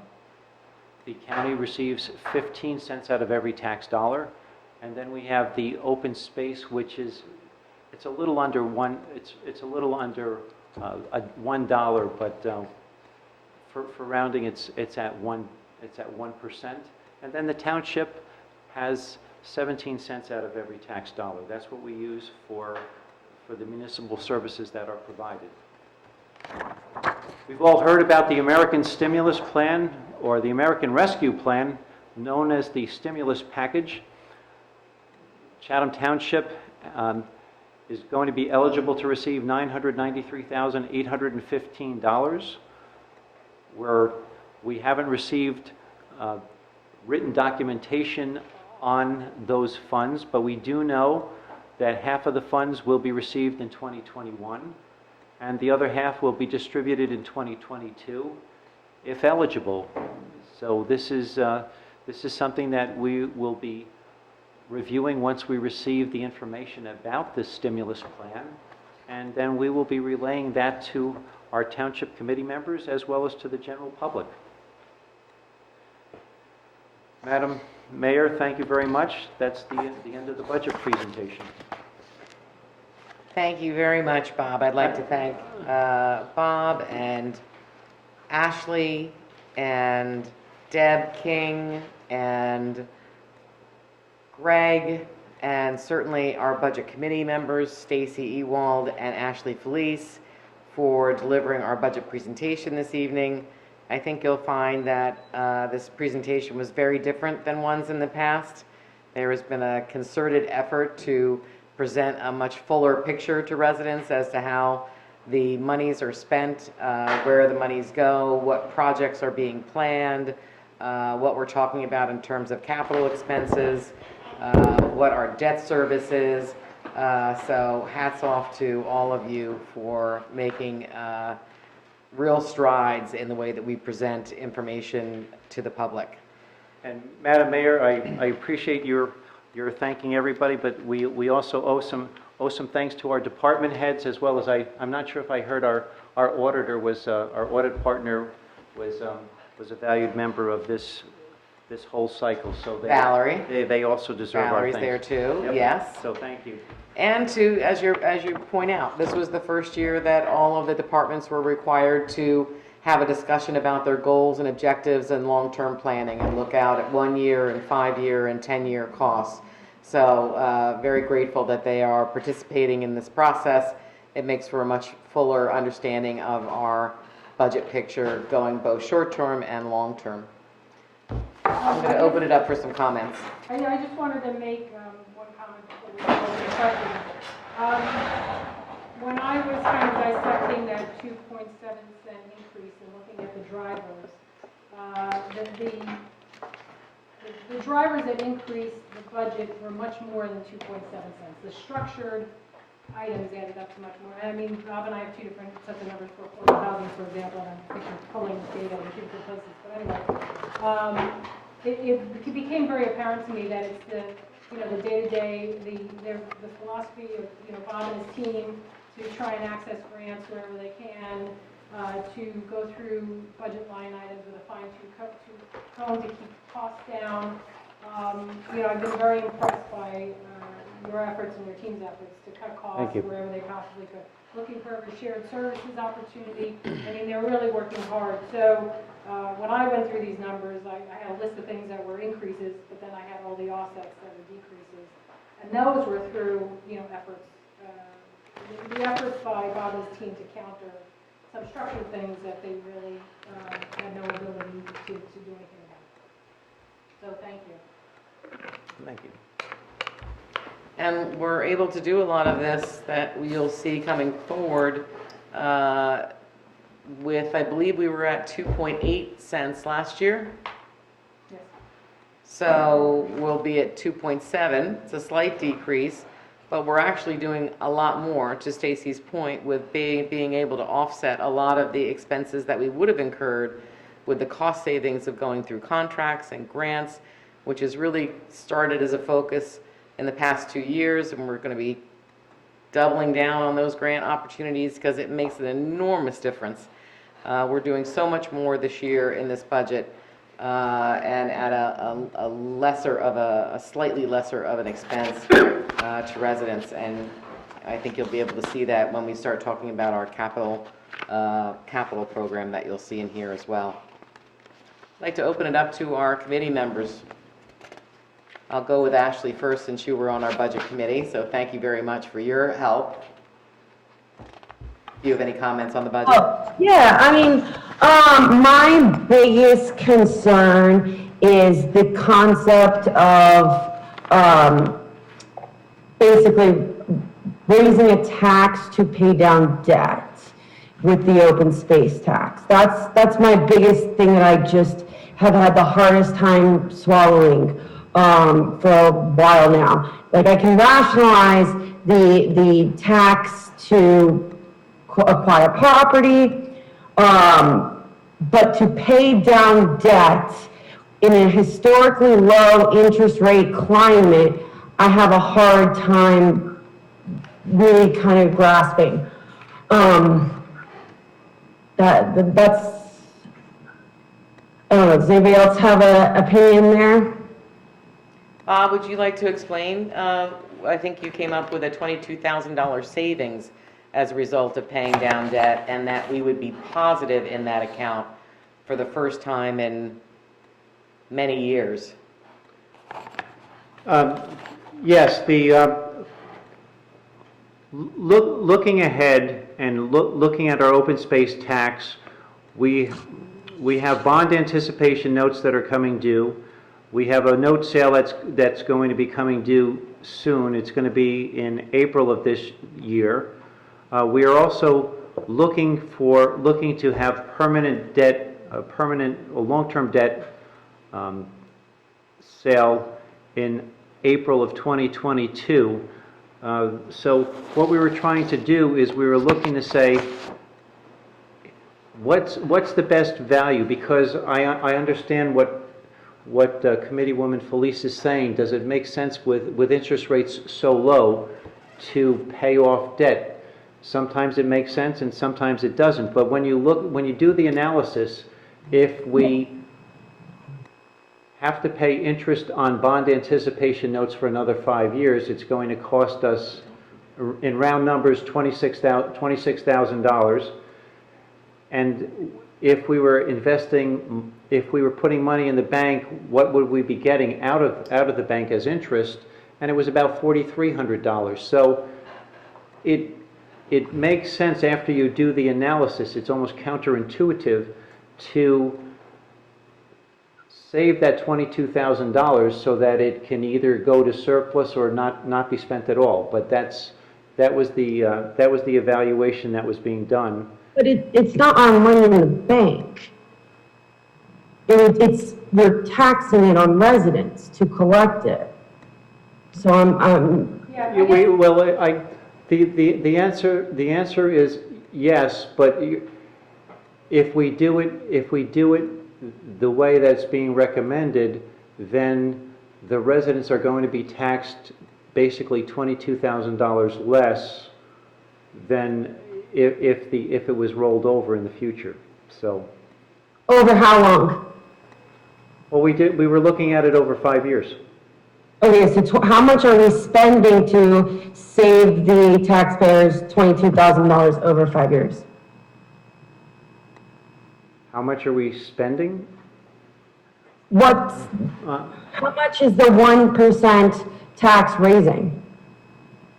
The 1%, the additional 1 cent is raising about $359,000. That's, Okay. I guess That's what- this notion that we're raising taxes to pay down debt, I guess I don't look at it that way. The community has made it very clear with what's going on with No Econ, with the, especially in this market rate environment, I feel like developers are just circling. So the community has very much made it clear the importance of open space, but we have no flexibility now because every penny that comes in goes to pay down debt. So, and we have to be able to put 5% down, and we have to be able to pay closing costs. There are expenses that take place, and we need to be responsive. We need to be able to move quickly if something comes up. We're not in that position right now, and we're taking on a whole bunch of debt for affordable housing in the next year. So between those two concepts, I think it's prudent to either pay down the debt or build the open space fund so that we have the flexibility to respond when needed. Okay, I mean, clearly, we have just some fundamental differences of outlook on the economics on the committee, and that's understandable and natural and the way public policy works. But respectfully, I very strongly disagree, Stacy. I think the community has made it very clear that they don't want ever increasing taxes, is what has been made clear to me. And I don't think we should be taking a victory lap or applauding ourselves and referring to it as if it's a cut, that we're raising the taxes 2.7 cents this year and it was 2.8 cents this year. What I see is we're raising it 5 or 6 cents in the last 2 years in the middle of the pandemic. And we talked at the last meeting, in fact, about and we're going to be talking tonight about, something like dues for the colony pool, which is a totally voluntary and discretionary thing. You can either choose to join the colony pool or not. And what I heard last meeting was we didn't think it was appropriate, or certain people didn't think it was appropriate to raise those fees in the time of a pandemic.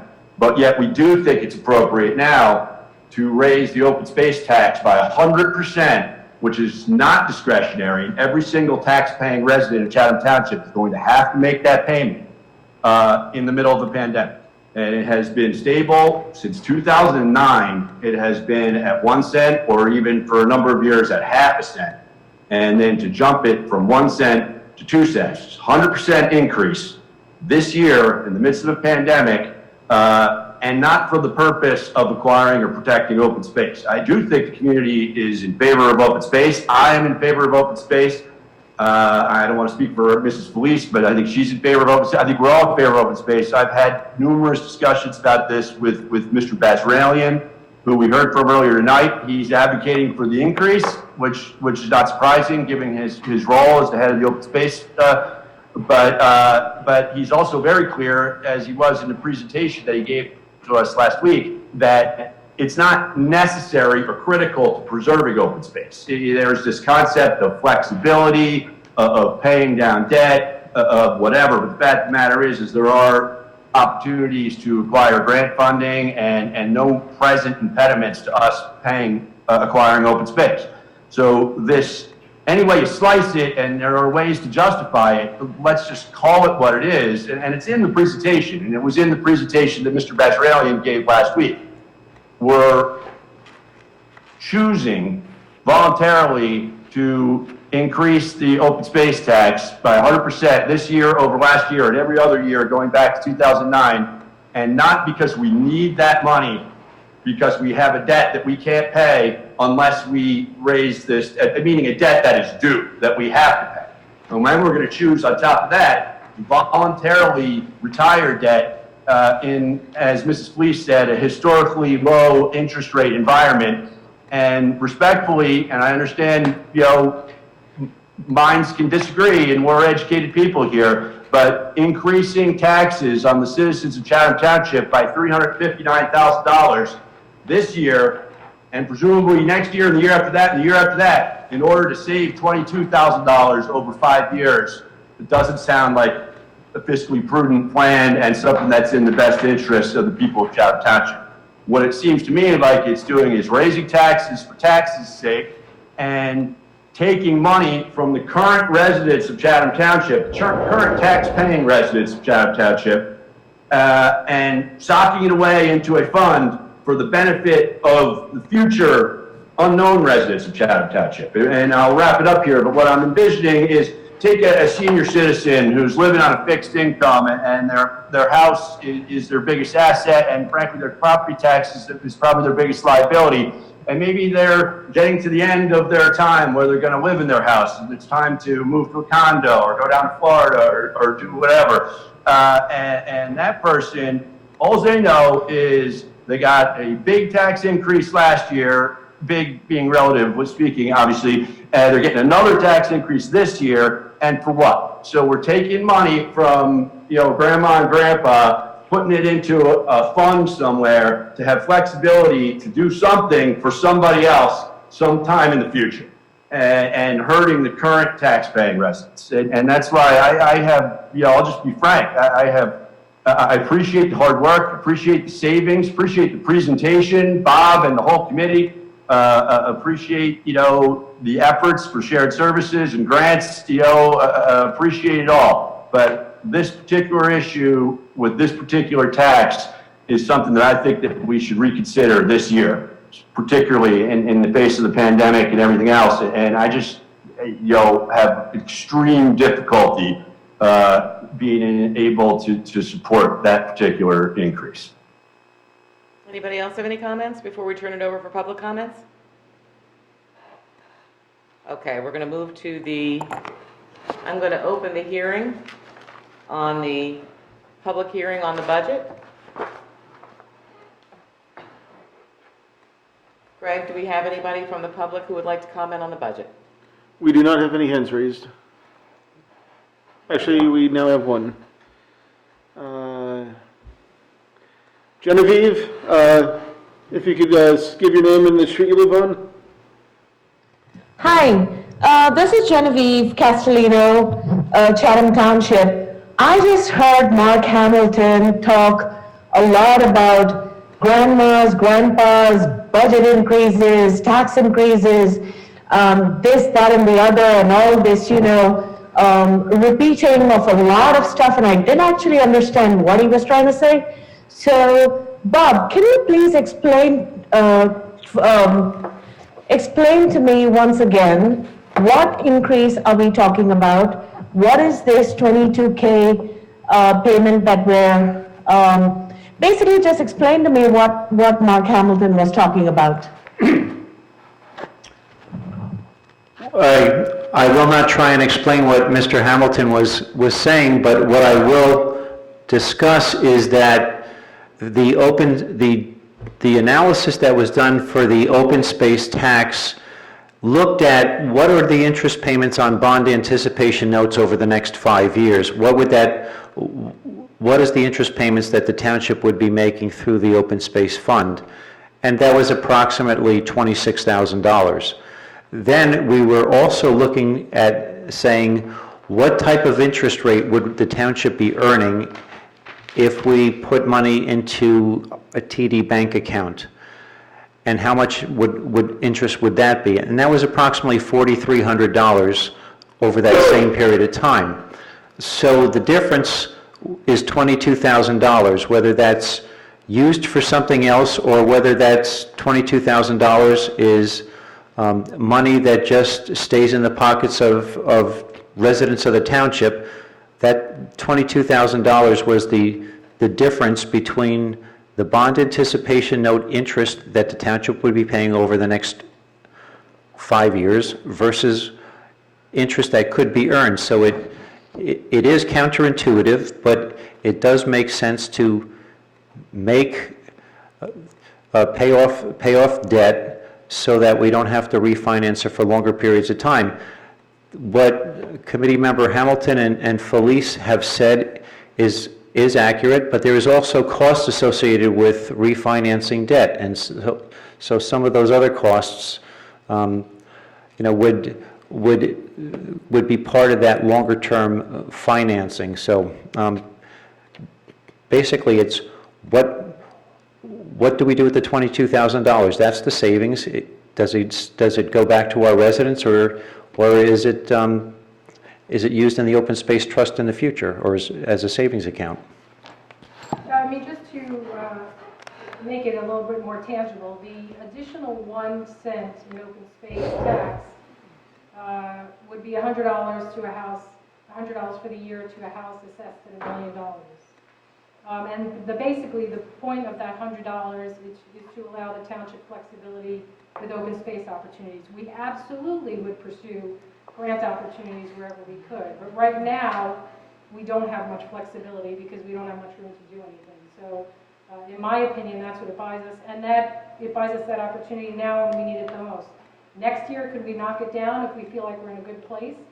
We could do it at that point, but I think it's important right now in the environment that we're in, and with in terms of how we have to think of land use and being able to control our zoning, I think it's important to have some funds available to be responsive to open space opportunities.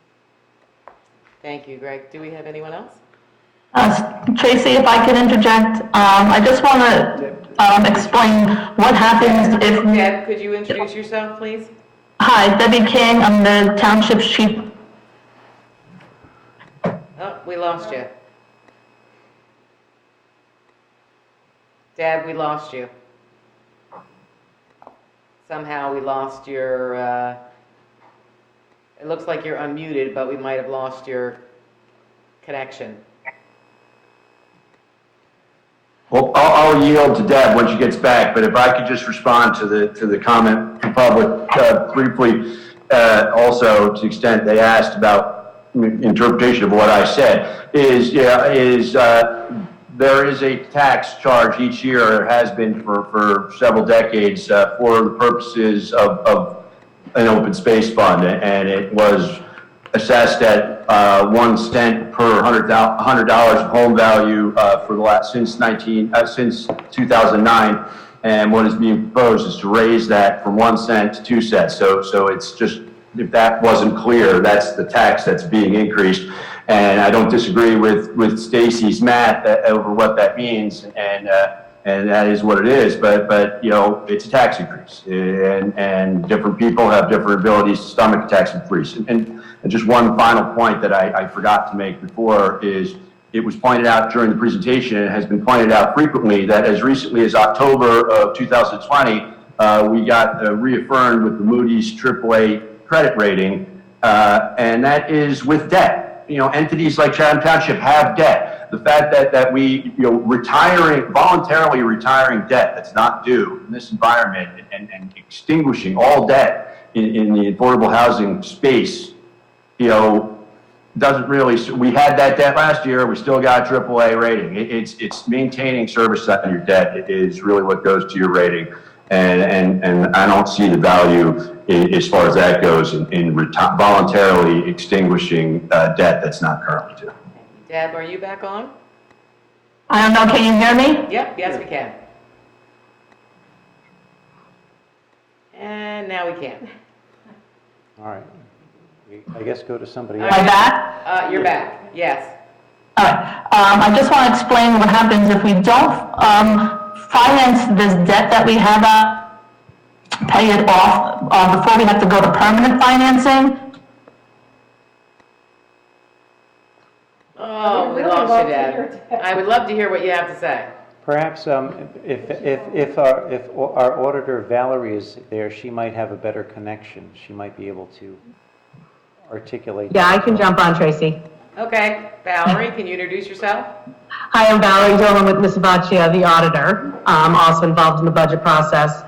I think what Debbie's trying to say is we're currently at that point with these bond anticipation notes that if they don't get paid off, that you will possibly be looking at actually having to permanently fund these debt, which was why we were originally looking at, and when they were budgeting, trying to structure to get them paid off before the permanent financing piece hits in. And also, I think she was going to say that to remind that the payments on these debt service payments are for properties and open space previously acquired by the township. So basically, we're paying back debt for existing open space.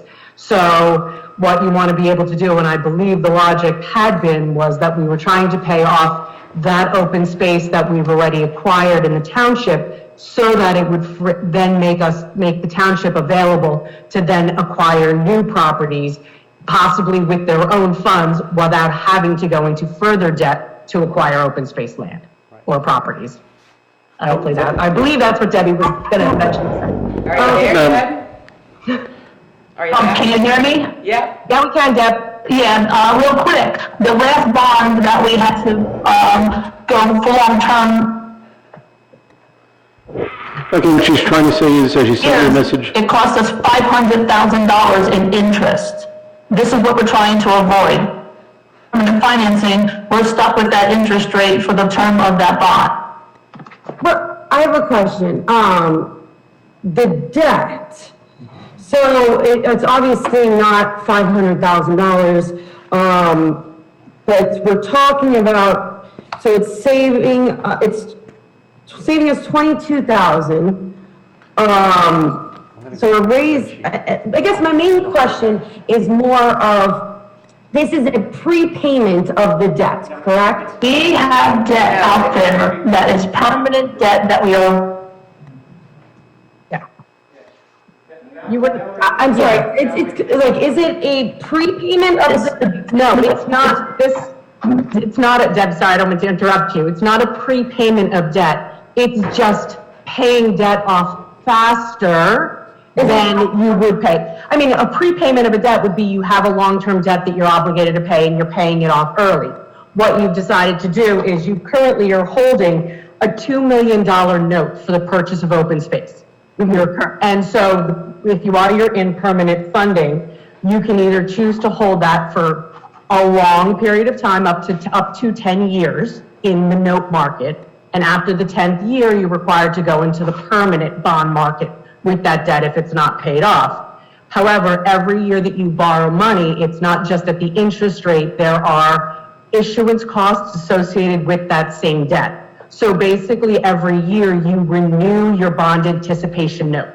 The note comes due, it's an annual note. It comes due each year, and then at the end of after the full year, you rebuy that debt again. So each year you have to pay off $2 million and borrow another $2 million. So with bond anticipation note market, it isn't a structured payment. You're trying to borrow the least amount of money each year so that you don't have to borrow that money at an interest rate. So it's a compounding because it's the short-term band market versus the long-term bond market that your note is currently in. So a band comes due annually. Get you Does back that in. make? We're going to move on with, if anybody else has their hands raised. Sure. yeah, next up is Michael Kelly. Mike, you there? Hi, it's actually Maureen Kelly, using mine, hi. I just want to make a small point, that Mr. Hamilton seems to, every time there's a tax increase, he seems to want to, lay it on that the senior citizens who can't afford this.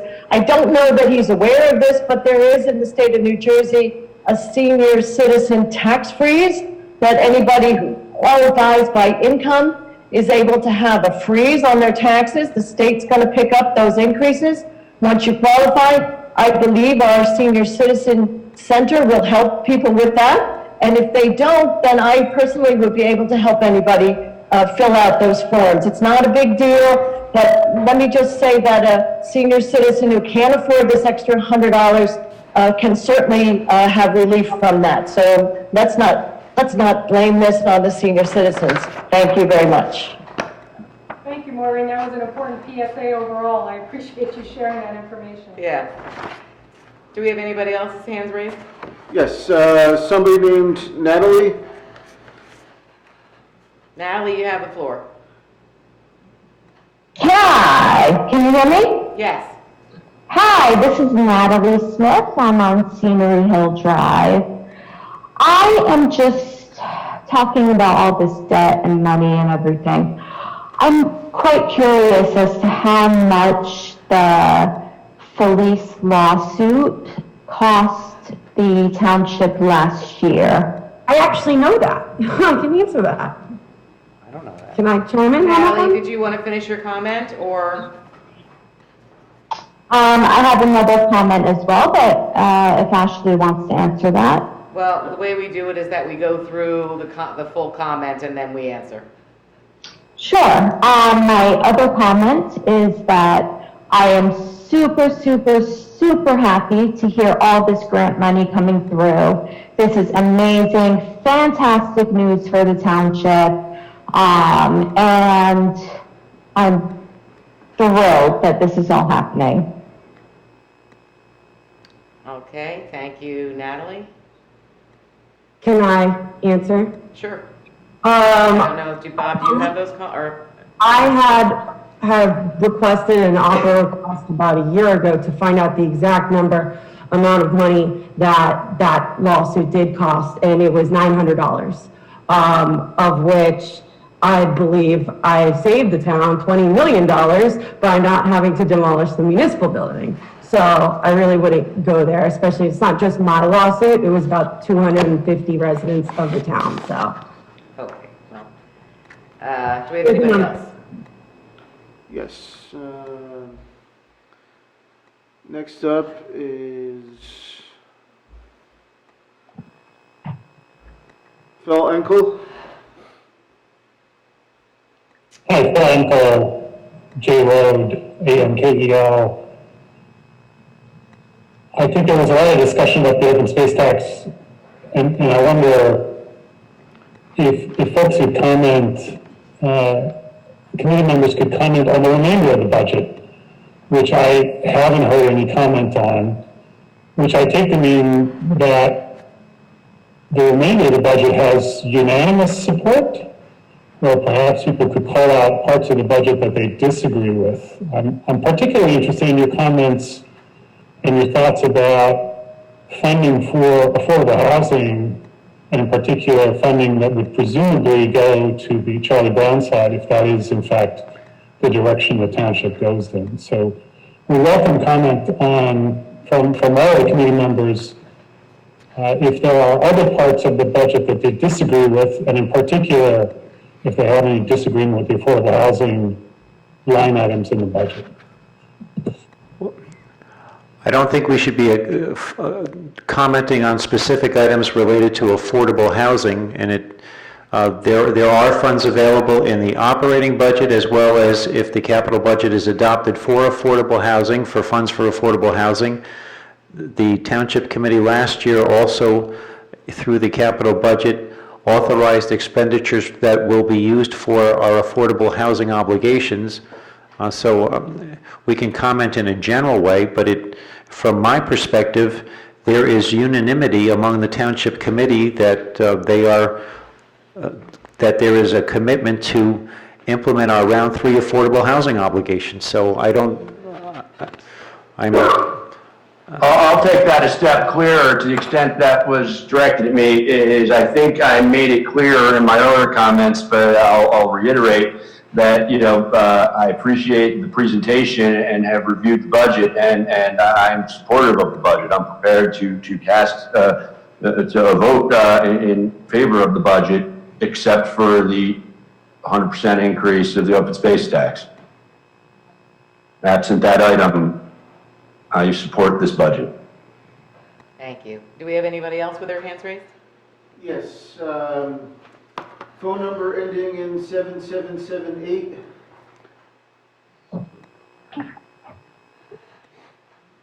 You could- Hi, this is Stuart Carr from 3 Crestwood Drive in Chatham. Hi, A Stuart, couple go of ahead. comments. Number one.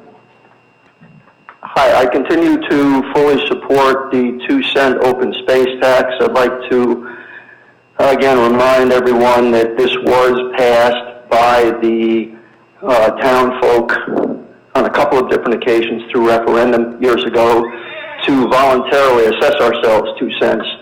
And prior administrations elected to drop that number down. So rather than it being a increase in tax, we're actually putting it at the level where the voters voted to voluntarily assess themselves this tax. So I think it's a little bit different from Mr. Hamilton's, comment there. And I think related to that, if it really is that big a deal, perhaps we should just have another referendum, again, for once and for all, and see if people actually want to assess themselves 2 cents. And basically have another whether it's either a binding or non-binding referendum, at least get the public's formal input on that. Because I think, again, that's something that's important. From my perspective, investing in open space, irrespective of what you do with the money, whether interest rates are 0 or 5% or whatever, we're putting money into an account either to pay down debt or to invest going forward. And it's an investment vehicle. And this whole idea is saying, well, the people who are seniors now are not going to get the benefit of this. If people 40, 50, 60 years ago had that same kind of viewpoint, we wouldn't have the quality of life we have right now. The whole concept of an investment in a 30-year roof and putting money aside and funded depreciation and all that type of thing is for thinking forward, not just for the moment. And we're finally now at 2 cents where it should have been from the get-go when the voters approved it years and years ago. I think that's a good idea. It's in a dedicated account. It's not a slush fund. It will give us a good either equity piece to buy land directly or to supplement the debt offering going forward, or as proposed right now to pay down debt in order to improve our balance sheet. Independent of what Mr. Hamilton said, even though we can still get AAA with debt, if we have less debt at the margin, we're better off. If we have more liquidity on the balance sheet at the margin, we're better off. And if we're going to take that money and convert it into either paying down debt or convert it into open space, that helps our quality of life. And I think it's a great idea, and it's something that should actually be the same 2 cents going forward, if not more. Let's take a look at Harding Township. They have 4 or 5 cents, I think. So rather than go from 2 cents to 1 cent, our discussion really be going forward, let's go from 2 cents north of 2 cents. And if we want to have a referendum, let's do it. And then if the town people in Chatham don't want to pay money, that's fine also, but then don't complain about it going forward. We're taking the money for very good use, for very good investment, for our quality of life. It's a small price to pay. It makes the most sense.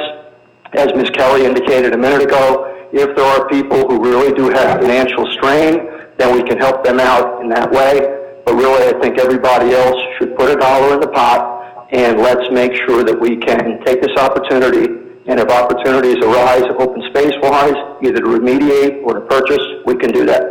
So I clearly support and continue to support 2 cents. Thanks for your time. Thank you, Stuart. Do we have anybody, other hands raised for the public hearing? We don't have any new hands. Okay, seeing no new hands, I'm going to follow my budget cheat sheet here. I'll close the public hearing on the budget. Madam Mayor, if I may ask a question of Mr. Hoffman before you proceed, and that is, Mr. Hoffman, on a budget, the vote is on the entire budget. You are not voting on line items. Is that correct? That is correct. Okay. So if you vote for the budget, you're voting for the 2% open or 2 cent open space tax. And I just want to clarify that because I don't want anyone to be under a misunderstanding that they can take an exception to voting on the budget.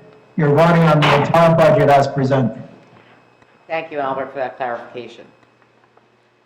Okay, final adoption of the budget will require reading of the resolution as found on sheet 41 of the budget document. Greg, do you have that available? Yes, I do.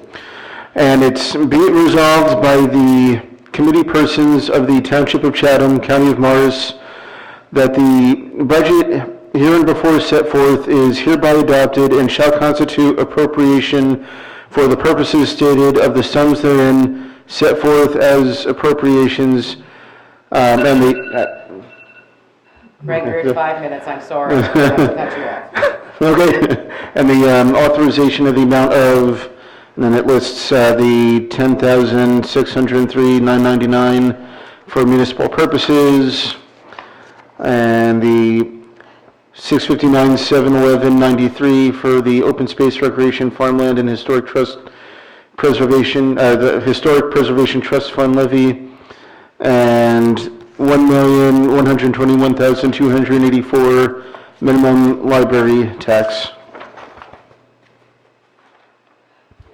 Thank you, Greg. Bob or Valerie, thank you very much for my cheat sheet. I guess now we just move to the vote. We need a motion in a Oh, you need a second. motion? Thank you. Yeah. Do I have a motion to move forward the budget as presented this evening? So moved. And do I have a second? Thank you very much. And now we'll have a roll call vote. Mrs. Felice? Can you come back to me? And Mr. Hamilton? No. Mrs. Fondaco? You. Yes. What's your vote? I say yes, yes, yes. Deputy Mayor Ewald? Yes. Mayor Ness? If you'd like to go back to Ashley. We need 4 votes. I'm just going back and forth here, and I'm really having a hard time. No, you don't. Excuse me? Sorry, go ahead. Oh, okay. No, I'm really just having a hard time with, Well, you're on the budget committee, so this is not new I news. understand that. I brought it up then too. Yeah. It's been the same issue that I've been really having troubles with, the whole concept of raising the tax to prepay the debt to. Okay, it's not prepaying debt. I think that's already been explained. It is. No, well, no, it's not. We're raising $359,000 to prepay, to save $26,000. Well, you're not prepaying. I think Valerie. All right, you know what? You're right. Sorry. Discussion time is over. The vote is either yes or no. No. Okay? And for me, it's a yes. Okay. So I 3 to have 2. on here that vote required is a simple majority of the total governing body if all members are seated, i.e. 5 authorized voting members would require aye votes or a vote of 3. And So we have 3 aye votes. we have 3 aye votes, so the budget passes. Thank you very much. We're going to move on to the public hearing and the final adoption of ordinances, ordinance 2106. Greg, would you like to read that? Let me just pull that up. Thank you, Valerie. Thank you, Deb, for all of your hard work. I know this is just hours and hours and hours of time. It is greatly appreciated, especially as we start to go through these new analyses and these new processes. Thank you very, very much. Have a great evening, everyone. Yeah, you don't have to stick around. Well, actually, Deb, you probably do for the capital part of the budget, but that'll be up to Bob. I'll make Bob the bad guy on that. Yeah, so ordinance 2021-06, an ordinance of the Township of Chatham, County of Morris, State of New Jersey, establishing colony pool membership fees for the Colony Recreation Center commencing 2021. Thank you very much. And just to refresh everyone's memory, we actually had this, we had to do kind of a crisis ordinance to get the portal open for the community pass. Thank you very much, Stacy, for suggesting that we do an early bird rate to be able to get people up and running. We have had some very good success with the rates that are currently there now. Bob, what was the, I know you sent out the number. Yes, we were, For it. as of, say, midnight last night, the early bird rates brought in $38,435, and that is actually 33.7% of our 2020 revenue from the Colony Pool. So, Well, that's terrific news. So that was terrific to be able to get that open. Thank you for making that suggestion, Stacy. So what we did was introduce this kind of on an emergency basis at the last meeting. And so this is going to be the public hearing and final adoption of this ordinance, where we'll be discussing what's being presented by the Colony Pool Advisory Committee. And Ashley, why don't you just run that down for us, since you're the liaison? Yeah, the advisory committee basically wants to get the pool to a self-sustaining point and not dependent upon being subsidized by the taxpayers. So there's finance people on the committee that, I'm not a finance professional, but they are, and they put together a break-even analysis to, with appropriate rate increases to get to that point, while also gaining growth of memberships.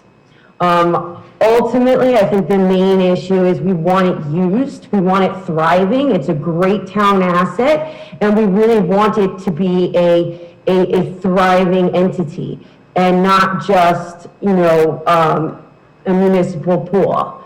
We want it to be better. And the way to do that is by getting it so it's self-sustaining and that it's more attractive to members, because that's when you have the more money coming in for it, the more money you can spend on it and upgrade things and so forth. So they put together rate increases this year, as well as a new category of memberships called patrons of the pool, for people who are in a financial position where they're willing to, go above and beyond a normal membership and maybe get something else in return, and to really help the pool as well, but obviously not mandating it. That's kind of where we left off.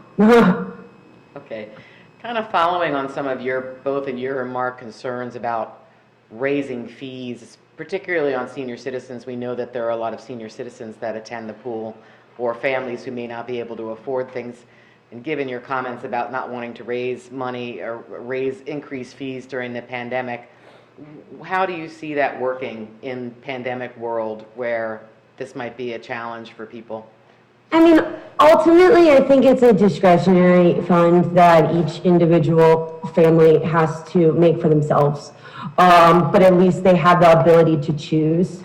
And I think we are still in a great position where we're offering the least expensive pool membership around.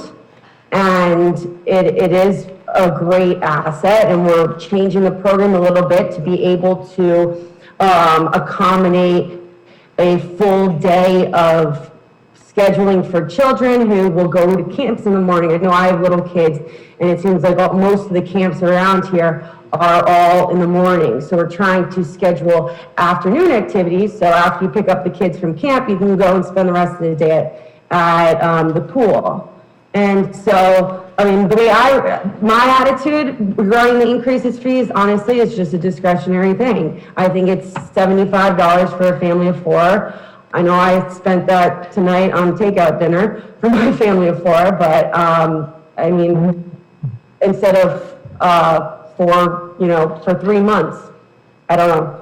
It's still cheaper than the other towns' pools.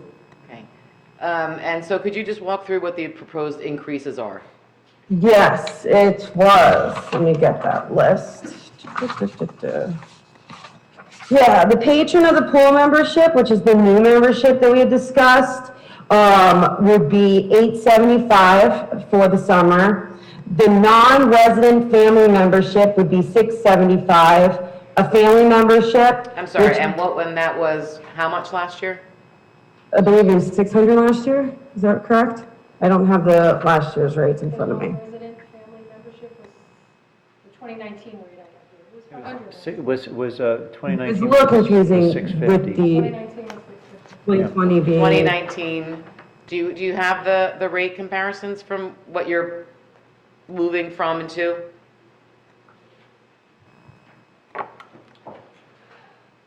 Just so for It was the public. 650, it was 650 in 2019. Okay, 650, go ahead. Okay, then the family membership was 500 last year, now it's 575.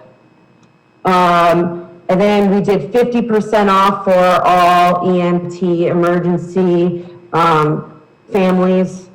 I think that's well recognized. I think that's universally. Yeah, I think we'll have to strike that EMT line from the Yeah, ordinance because that was set by ordinance previously. okay. That's, and then non-resident couple, 550, a couple membership, 405, non-resident individual, 14 years or older, 315, an individual membership, 14 years or older, 250, non-resident babysitter or parent helper, 160, babysitter, parent helper, 125. Sorry, was, okay. Non-resident senior membership at So the 120. babysitter helper is going,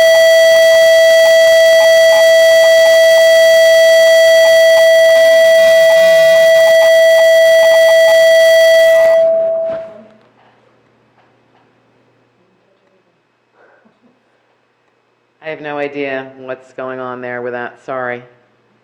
It's Ed. What? It's Ed. It's Ed, okay. So is that going up by, parent babysitter helper is going up by $25 for resident? For the for the resident, yeah, 25. And then the senior couple membership, 120. Non-resident senior couple membership, 120. And seniors also, non-resident and resident, are at 65. We did have something called adult twilight membership, where you could, are you not going to continue that? Or are you proposing not to There continue was that? no discussion of that. Is Was that passed in the ordinance last year? No. That had. It was in 2019, It wasn't on the ordinance because that's what we used. the 2019 ordinance. Did we have an ordinance There last year? was no ordinance last year. Yeah, We didn't have an ordinance last year, so you used the 2019? right, and Right. Yeah, there's an adult twilight fee, 4:30 PM of $5, and there's the daily guest fee, which is $10. Okay, I mean, that wasn't on our list. So we should, so if you, Albert, I'm going to ask you this.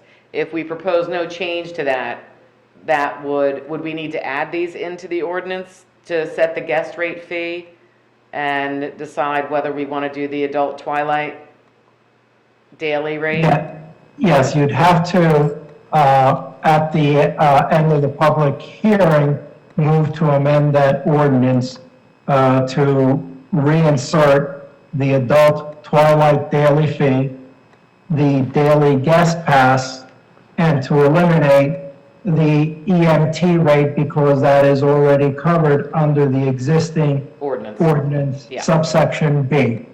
Thank you. Which is a broader definition of what an emergency service personnel is. The proposed ordinance speaks only to EMTs.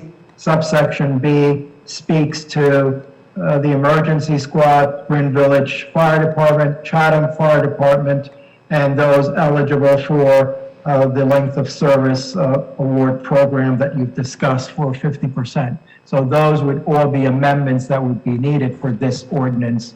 And you would have to hold a public hearing, then move to amend the ordinance, and then the ordinance process starts again on the amendment with a new publication and a new public hearing at the next meeting.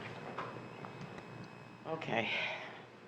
Is there any general comment on the proposal to increase rates at this point in time for Colony Pool? I guess I'll put in my 2 cents. You're muted. Don't unmute yourself. Speak toward That's what I was trying to Okay, do. sorry. Speak towards me. Is the mic relevant?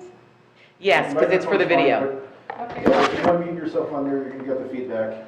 The microphone that's going out to Zoomland is the one built into the computer Tracy's using. This is going to... Oh, sorry, shut off this Not microphone. your hand, the one built into the computer. Yeah, but this is going to the video. Okay. The That's the laptop cable. one goes to TV land. Okay. Tracy's laptop goes to Zoomland. So the mic I have here is irrelevant? Should I shut it off is the question? Leave it on, leave because it it's on. going to the TV broadcast. You're good. Okay, so, okay, there's a lot here. Patron of the pool, I think that's a great idea. My big question is if we approve that, are we comfortable that the features are achievable? So I guess there was some question about, one of the offerings was to have storage at the pool and whether or not that was achievable. So if that has to even be decided beforehand, or if we could approve that and then the details get figured out later. Well, how much would something like that cost? Oh, I don't know, but it's, I mean, wouldn't it just be like lockers? Like that can't be expensive. I don't know. I'm not sure what's included in this, so... Oh, it's basically, I mean, you can rent a shed if we really needed to, you know. It's more of just storage for, like some chairs if someone needed to, you know, wanted to leave chairs instead of dragging them back and forth, stuff like that. Pool toys, sand toys for kids, that type of thing. And is that something that's currently in the budget? To purchase a shed or lockers or, we don't have any space for lockers, but it would have to be a shed. No, but one of the things that had been discussed is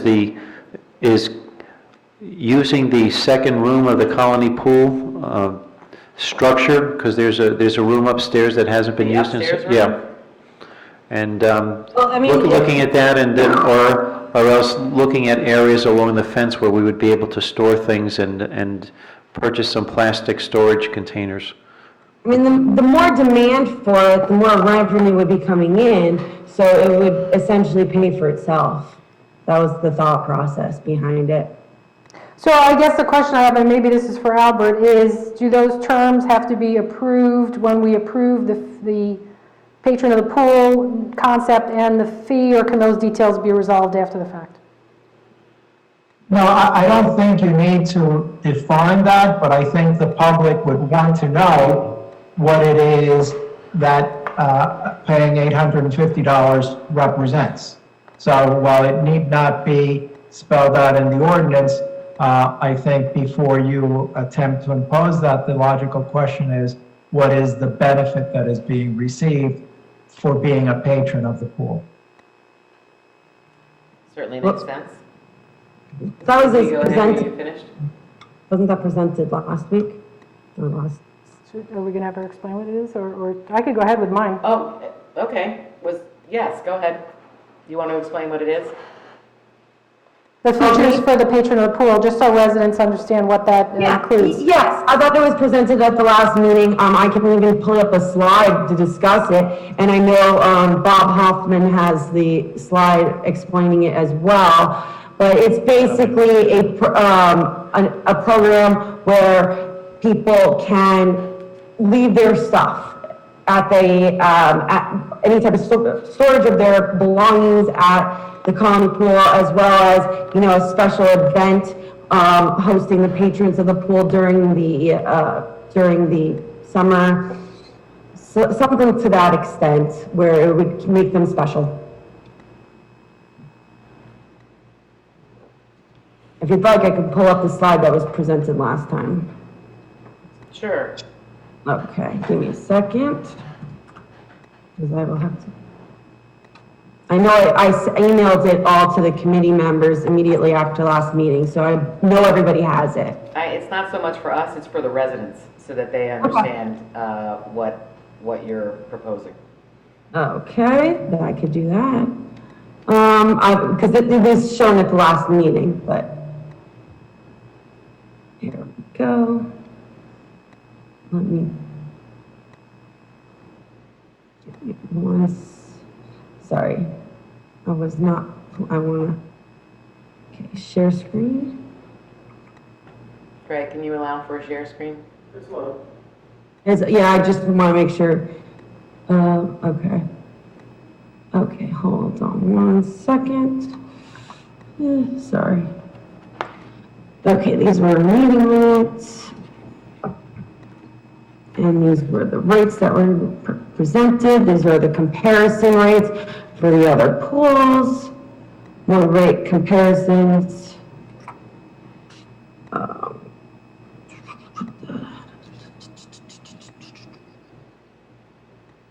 Sample events. Where is the patrons? It must be on a different presentation. All right, well, it's basically, okay, like for a patron's lunch, storage at the pool, basically to offset the EMS memberships, adding additional income. Support programming, support, have a name on a plaque, that type of stuff. Okay. So my other comments, the categories, I guess, that are most concerning to me are the family membership increase, the non-resident family membership jump up from last year because it was, especially our friends in the borough, were at the same rate as the township was because they can't open their municipal pool. And then, basically where there's a 5% increase, I think I was fine with that. There are others that jump a little bit more. And for a family membership, I was very pleased that we did the early bird. I think it's something we should do going forward because clearly it was well received and we should figure out what that pricing looks like.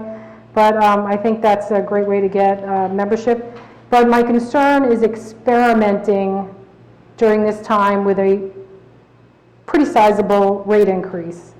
The only information we have, and I read through all the materials, the only specific information we have to know what happens with rate increases was a couple of years back or a few years back, there were increases that were taken and memberships dropped off, and then the rate was dropped and the membership went up. So I'm not sure I want to experiment with that as much, with that sizable number. From 500 on a family membership to 575, but given that we did the early bird special and it's extended till April 30th, I would be comfortable with a more modest increase, maybe from 500 to 550 for now, with the understanding that we might want to move that up, next year, depending on how we see things play out. I know there's the comparison to other pools, but there's a vast difference in people like those concrete pools, so we can't really compare ourselves in the same way, unfortunately. The big drop-off in membership that I saw from the materials that you sent over, Ashley, was when we lost tennis. I was kind of stunned at that drop-off, and they said it was... Huge. Yes. I couldn't believe how many people left because of that. That was really a shame that wasn't picked up at that time, another tennis program. So we're working to bring that back this year, actually. Yeah, well, the importance of that, I'm thrilled that that's coming back. But that will be at a separate fee. That will have its own cost. Yeah. So I guess that's kind of where I am on that one. The family membership, I would prefer to have a more modest increase, maybe from 500 to 550. The non-resident family membership, the joy of families and kids going is being with their friends. The borough, it's questionable whether or not they're going to open up their municipal pool. Maybe it's not, we don't keep it flat again this year, but I'm not sure it's, now's the time to jump it back up to 650 or 675, maybe 570. Well, if ours goes to 550, maybe theirs goes to 600. I guess my question is, it looks like everybody's just kind of guessing on numbers here. I'm like, oh, I don't really like the way this looks and everything. This was actually calculated with a break-even analysis in mind. Like there was a full break-even spreadsheet to get to the goal in 3 to 5 years to break even so that it wasn't subsidized. That was the goal of the committee with the raise of taxes. Yeah, so obviously when you got to make sure the membership level is at a certain point. So that's an assumption. Yeah. Right. So those numbers are an assumption. So the break even, you could say 575, you could say 675, you could say $1,000, but you got to have the membership in order to break even. So there had to be assumptions on the membership. We saw a drastic drop in the family memberships when the rates dropped. When rates decreased, the family memberships was dropping, which was very strange, but it did. I don't have that in my numbers. I do, on my, So in your break-even analysis, by increasing the rates by that how much, much, we estimate how many new members do you believe that you'll bring in with that much of a rate increase? With a 3%. You'll get 3% additional family memberships at the increased rate. Yes. And what is that based on? Really, if we get more, that's even better, obviously. But that's what was our assumptions. And what was that assumption based on? That people would be willing to pay more money? Yeah, and the fact that Noe Pond was closed and that it, yeah. So it's just an idea that this 3% could. Well, it's a 3% model. I was just trying to get to what your drivers were for people to come in. Basically, that Noe Pond members would have to go somewhere else, and I think Colony Pool is the most appropriate comparison. We would hope that they would come to Colony Pool. Mayor, if I may interrupt, this is a public hearing on the ordinance as drafted. You're now talking about changes to the ordinance. I have not interrupted before because I wanted to make sure I understood the discussion. It's clear to me, based upon the discussion had up to this point, that this ordinance will have to be amended. So I think my recommendation would be is to open the public hearing, hear from the public, then close the public hearing, address any changes that you want to the ordinance in your committee debate or your committee discussion, and then move to amend what sections of the ordinance on an almost line-by-line basis. So that would be my recommendation respectfully. Otherwise, this is going to be an extended discussion before you even get to public comment. Terrific, Yeah, thank you. I would just want to say that any I would change. open the public comment period. Do we have anybody for the public comment period specific for the pool membership fees at Colony Recreation?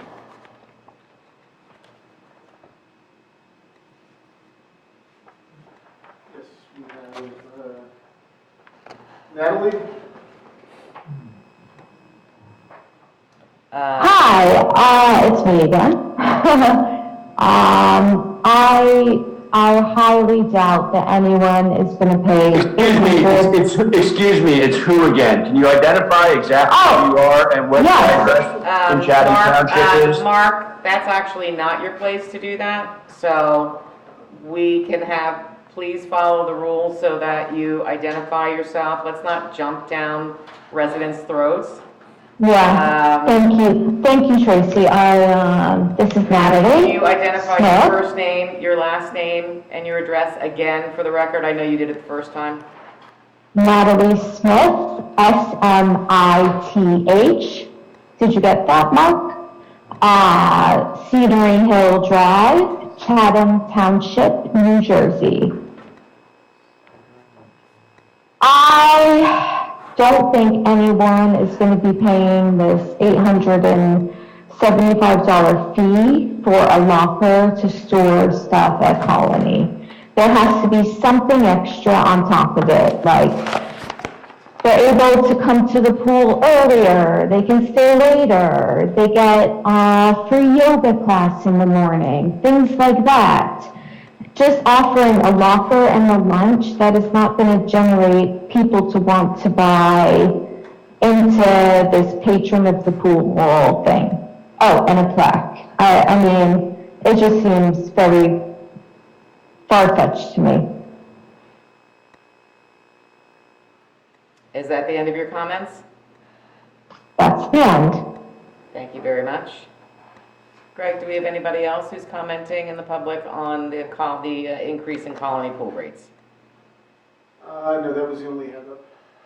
Thank you very much. Hearing or seeing no one else, we'll close the hearing of the citizens for this ordinance.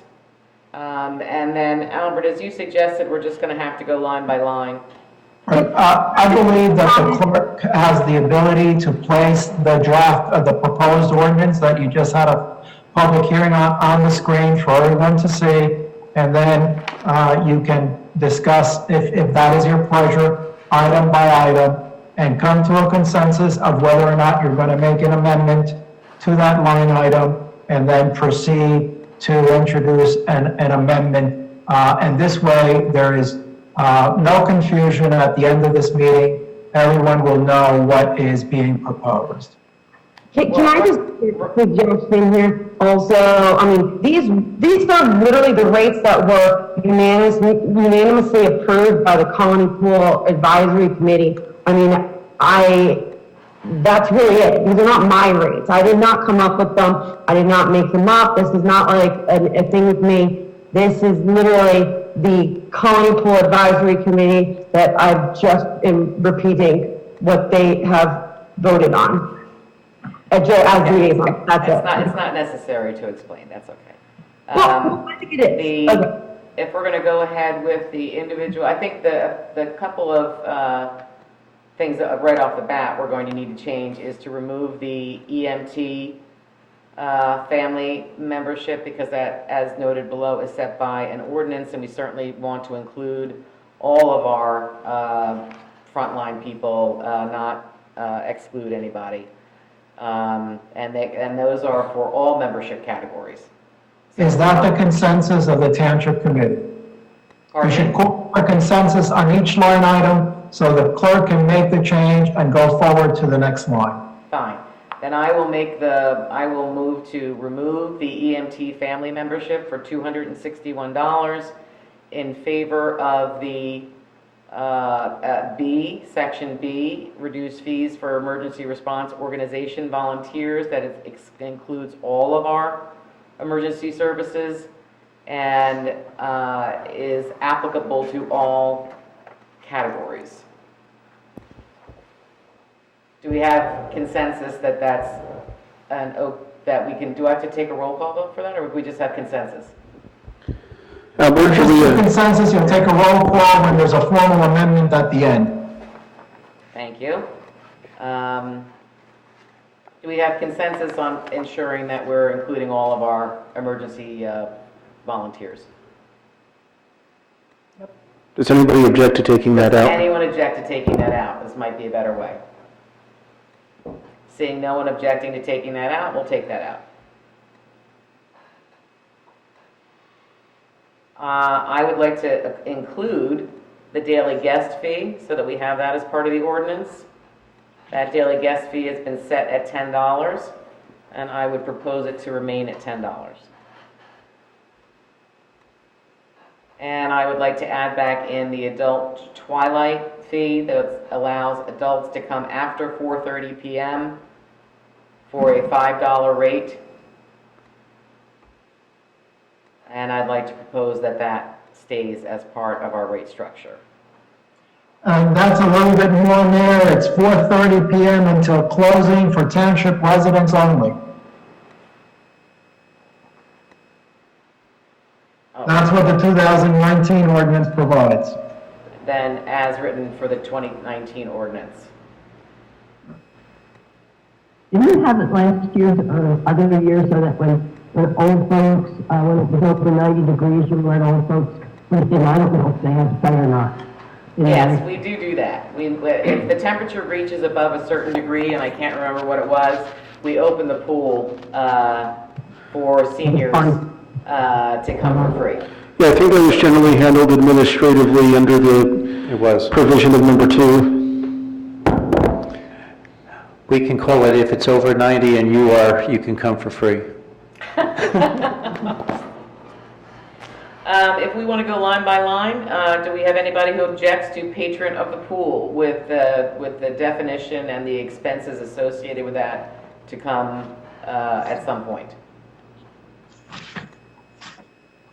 Seeing no objections to patron of the pool, non-resident family membership, that would look to reinstate the higher membership for borough family members versus township family members. The township family membership would be at $575. The non-resident, the borough or non-resident family memberships, I should say, because we do have residents from all around the area, so would be at $675. My preference would be to make the family membership for both the borough and the township at the same rate, while keeping the non-resident family membership at a higher rate. So family membership, I'll put in Can I, borough. opine here? Pardon me? Can I opine here? Can you what? Opine. Offer an opinion. Give my opinion. Oh, I couldn't understand what you were saying. I was like, can you be on pine? I'm like, Opine. Yes. Okay, no, I just wanted to say, I want to make the point that Chatham Township taxpayers are subsidizing the colony pool by a huge amount of money, and the Chatham Borough taxpayers are not. I think there should be a significant acknowledgement of that. A significant acknowledgement by the municipality or by Yeah, residents? by the rates. By the rates. The resident rate, I think, should stay for Chatham Township only because it's only Chatham Township who's subsidizing it. If they want to, if Chatham Borough wants to share the cost of it, I would say absolutely. But they're not. It's just us. And because of that, I think our rates should be different. Anyone else who is in favor of retaining the same rate for borough and township residents? I am in favor of that. So when you're talking about this year, because in the past it was always different, which of course, you know, the future years they have to decide. But in the past it was always different, but again, in a pandemic environment, with the pool situation going on all around town between NOE and their municipal pool, you're looking to do township and borough at the same rate for this year.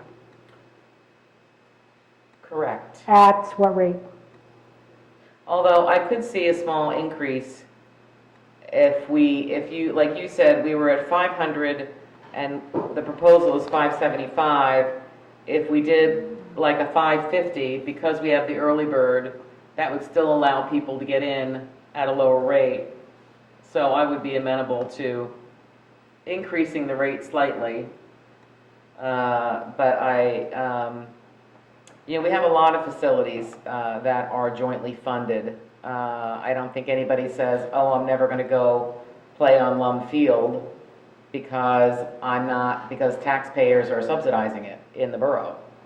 Or I'm not going to go to Esternay because... But that's point rec, so that's different.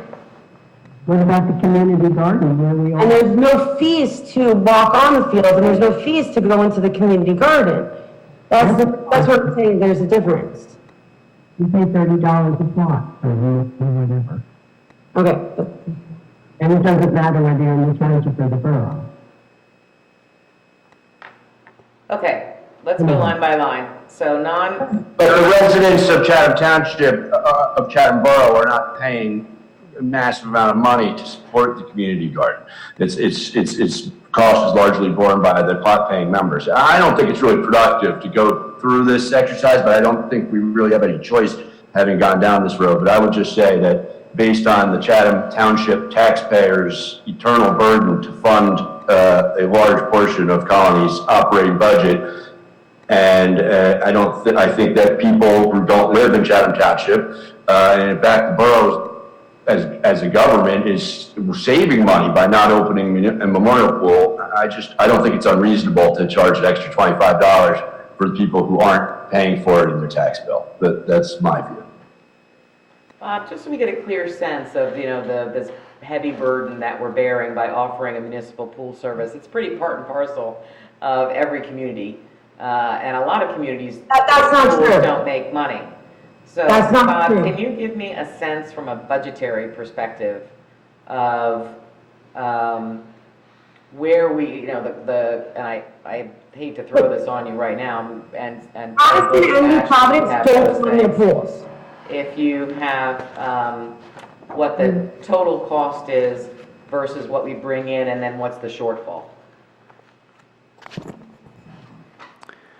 I'll give you a minute.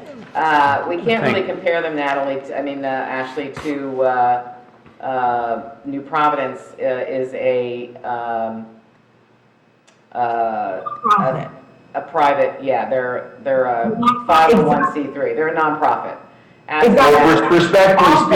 Respectfully, Madam Mayor, you just compared them. You said that using taxpayer dollars to fund the municipal pool is something all the other towns are doing. And Mrs. Felice pointed out that that is not in fact the Yes, case. no, you're correct. I'm just saying that they are run by 501c3 nonprofits, so they are able to raise their rates to make sure that they're self-sustaining. They have to be self-sustaining because they're not funded by the taxpayers. My point is, we can go that route, I'm fine with that, but we're not. We are subsidizing it, and because we're subsidizing it, I think there needs to be an acknowledgement of the fact that the taxpayers are basically paying twice in Chatham Township to attend Colony Pool, and that's not good for anybody. That's why people are not going to the pool. And we're trying to get it onto a path to not have that. Because they're paying twice, is my point. Because you're They're paying in their twice? tax, and they're also paying in a membership. Bob, do you have those numbers? No, but I have, there's a supposition. We're anticipating $140,000 in revenue for Colony Pool this year. One of the questions is, will Colony Pool become self-sufficient in 2021 or 2022? And the answer is no. 2024. We're aiming for that. Part of the costs for Colony Pool has to do with our DPW and the amount of time that they spend there. So they average about 2,400 man-hours a year doing work at Colony Pool. So if that's factored in at an average hourly rate. Is that in addition, is that in addition to the service, or is that part of their job? They are paid for a certain amount of hours to work in the municipality, but over time they have been spending more and more time at Colony Pool to do work there. And is that, my question is that already budgeted in? It's not budgeted in for Colony Pool. It's absorbed in the DPW. So it's added every year? The answer is they are, if they didn't have to spend so many hours at Colony Pool, they would be doing works in some other location. They would be able to, do repairs in other locations. So if you wanted to look at the total cost for Colony Pool over time, you would have to include the man-hours of the DPW. But that's something that's outside of the fees. That's not calculated in the fees. Okay, so maybe we can just, are we talking like $200,000 a shortfall? Are we talking $75,000 shortfall? What's the magnitude of this shortfall that we're talking about? I can't answer that tonight. I can do a calculation based on 2,400 man-hours of time. That's what the average is over the past 5 years. And Stacy, do you have it? Yeah, but I'm debating on the revenues. So the expenses for 2020 ran at $165,000, salary and wages. But that's... I know that's not fully loaded. Right, but no, that's only for the lifeguards and Yeah. yes, and that's not our That's other the staff. incremental expense, Yeah. it's not the maintenance in there, okay. And then the revenue, of course, 2020 was off, so that's what I have here. The 3-year average that was used for the resolution was 149,000. So, if you use that as your basis, 149,000 3-year average versus those expenses, which are pretty consistent, So what did I say it was, 165,000? So you're talking about, 15,000 difference? 15,000, does that sound kind of in the ballpark, Ashley? No, I've repeatedly been asked for a budget, but I would think, Tracy, do you have any type of budget from previous years? We got about, I think it was $3,500 last year. 3,500 Not last year, sorry. $3,500 in 2019. for what? Well, we saved a bunch of money that year because we planted flowers ourselves. The $3,500 was to go to program fees. I don't even think we ended up using it. No, it didn't. It cost You mean the a whole budget, yeah. Oh, I'm sorry, I thought you meant the colony budget. No. So what, all right, so Right. we're at, so the differential that we're talking about, this subsidized It's not like section $250,000. is how much, Ashley? It's like $250,000. $250,000 in the differential between, That's what I've been told. by who? I had I have asked Deb King and Bob Hoffman and other people over the past couple of weeks. I mean, you were the liaison for the past 3 years. I would think you would know. But the number that I've been working off of was about $250,000. Yeah, that wasn't my understanding of it. I thought we were more in the like $70,000 to $80,000 range. But anyway, We're just going to wind up doing it. The point is more of that, the town is subsidizing it. That I think we all know for a fact that is the case. And the point is that I think it needs to be acknowledged that because the town is subsidizing it, they're basically paying twice to go to the pool. And if you're not going to give them even a little bit of a discount compared to our neighboring towns, I think it's kind of a slap in the face. That's all I'm saying. And I think Ashley makes a good point there. We're focusing in on this concept of charging the residents of other communities, which by the way may not be limited entirely to the borough, more. What it really should be is that tax-paying residents of Chatham Township who are already paying for Colony Pool get a discount, that they pay less. That there's the fee that everybody else in the world who wants to use Colony should pay, and then the taxpayers get to pay a little tiny bit less in acknowledgement of the fact that they're already paying, regardless of whether they use the pool or not.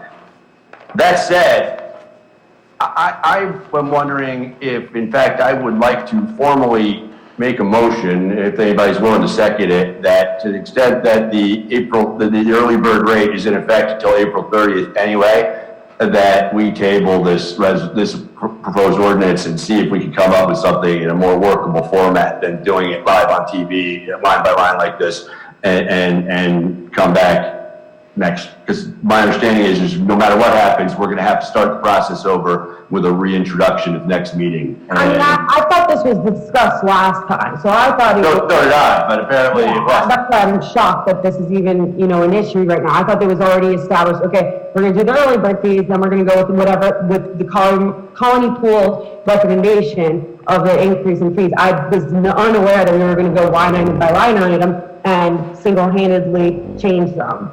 And if that's what you're doing, then that's what you're doing. Well, that's clearly what's happening. It wasn't my understanding what was going to happen either, but that is what's happening. you actually asked that specific question, and so we actually had that answer from Albert, as well as I believe Stacy asked that question, that if we do this to try and get people to, the portal open and to get people working, get people signing up, that we were not beholden to anything that we were introduced. We asked that question specifically. So, Albert, what is the best way to proceed, given that we have to make a bunch of changes? Should we kind of just move through this like we're doing, as you suggested, and go line by line? No. As has happened in the past? I vote for Mark's suggestion on this one. Yeah, I would like to recommend that this be tabled, and then we just come back, do something next week and submit it to the Township Committee. Or the Township Committees can submit their recommendations to the Colony clerk. Pool Advisory Committee has already submitted it to the Township Committee weeks ago. We're talking weeks. months we're at now. I don't understand what another week, 2 weeks is gonna do, other than prolong everything. I just don't understand. I mean, if you guys wanted to single-handedly change the rates, we should have done it 2 weeks ago. I would like to propose a formal motion at this point that, subject to the amendment outlined by, the two amendments outlined by Mrs. Mayor Ness about removing the EMT line from the chart and reinserting the language about the sunset citizens rate and the day fee, that we move this ordinance forward for a vote. So that's my motion, if that was the case. So- We have two motions. One, did Well, I you withdraw my other motion. This is my new motion. So, Subject to those three very specific amendments, we move the ordinance, including the rates as recommended by the Colony Pool Advisory Committee, forward for a vote. so you're moving to amend the ordinance as per what's on the screen? Yes. Yes. Is there a second? Yes, second. Let's have a roll call vote. Mrs. Police? Yes. Mr. Hamilton? Yes. Mrs. Fundaco? I don't know what I want to do here. Do I want to, can I just not vote on this? You can abstain if you want. What? You can abstain if you want. Abstain. Deputy Mayor Ewald? No. And Mayor Ness? No. 2-2, motion does not carry. Okay. I would be willing to move forward this motion if the rates were reduced through the categories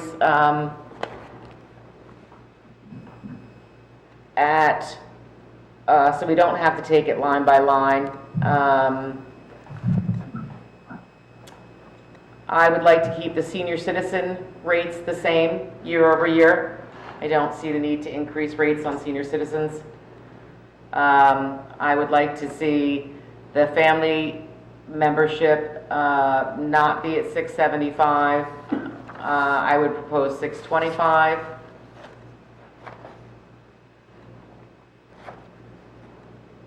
I'm sorry, I would like to see the family membership not at $575. I would like to see it at $525. And non-resident family membership at $550 after the early bird rate.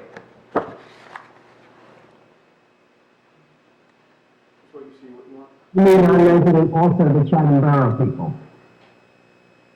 Yeah, there's a $25 difference. Okay. Non-resident couple,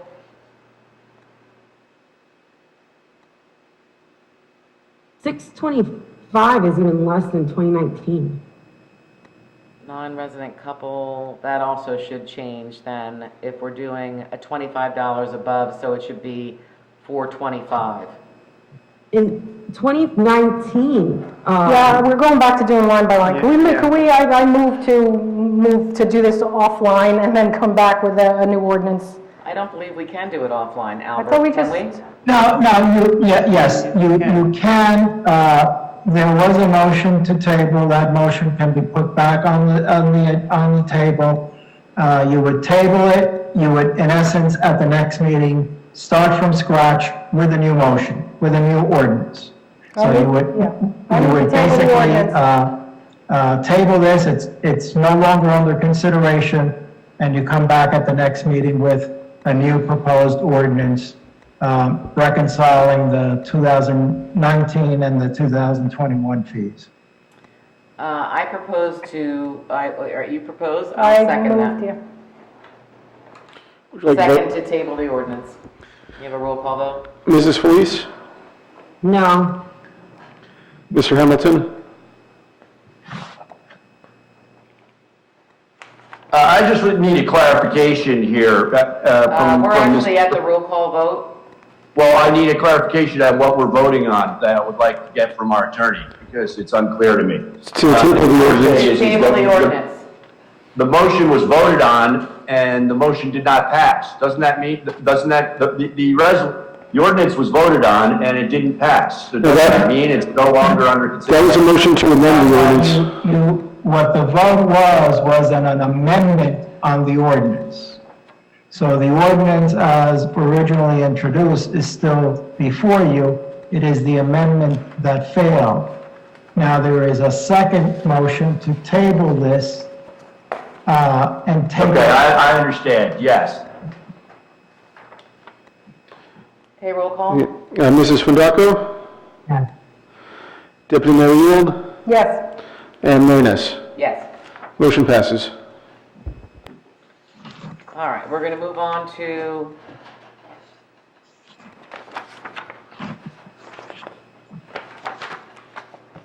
now I've lost my page. We're going to introduce ordinances. And Greg, can you please read those? Yes, the first one up is ordinance 2021-07, an ordinance of the Township of Chatham, County of Morris, State of New Jersey, amending Chapter 2 Administration of the Township Code to add alternate members to the Open Space Advisory Committee. Thank you. Do I have an introduction of the ordinance? So moved. And a second? Anyone want to join in on a second? Thank you, Celeste and Stacy. Is there any comment on adding the 2 alternate members' positions to the Open Space Committee? Is anybody opposed? Seeing no one opposed, I'll have a roll call vote, please. Mrs. Felice? Yes. Mr. Hamilton? Yes. Mrs. Fundaco? Deputy Mayor Ewald? Yes. And Mayor Ness. Yes, Motion passes. thank you. The public hearing will be on April the 8th. Thank you. We'll move on to ordinance 2021-08, prohibiting any class of cannabis business within the township. Greg, could you please read that? It's an ordinance of the Township of Chatham, County of Morris, State of New Jersey, prohibiting the operation of any class of cannabis businesses within the township's geographical boundaries, and repealing and replacing Section 30-96.9B, which is part of the Section 30-96.9 titled Prohibited Uses of the Revised General Ordinances of the Township of Chatham. Thank you. Do we have anybody who is against this idea of prohibiting these businesses? Okay, seeing none, we'll have a roll call vote. Need a motion to introduce. Can I have somebody please move ordinance 2021-08? So moved. Thank you, Stacy. Second? Second. Thank you, Celeste. Any discussion? Is there any discussion or opposition to disallowing these 6 classes of seeing none? We'll have a roll call vote. Mrs. Felice? Yes. Mr. Hamilton? Yes. Mrs. Fundaco? Yes. Deputy Mayor Ewald? Yes. And Mayor Ness. Yes, Motion passes. Public hearing April 8th. thank you. Ordinance 2021-09, multi-purpose bond ordinance.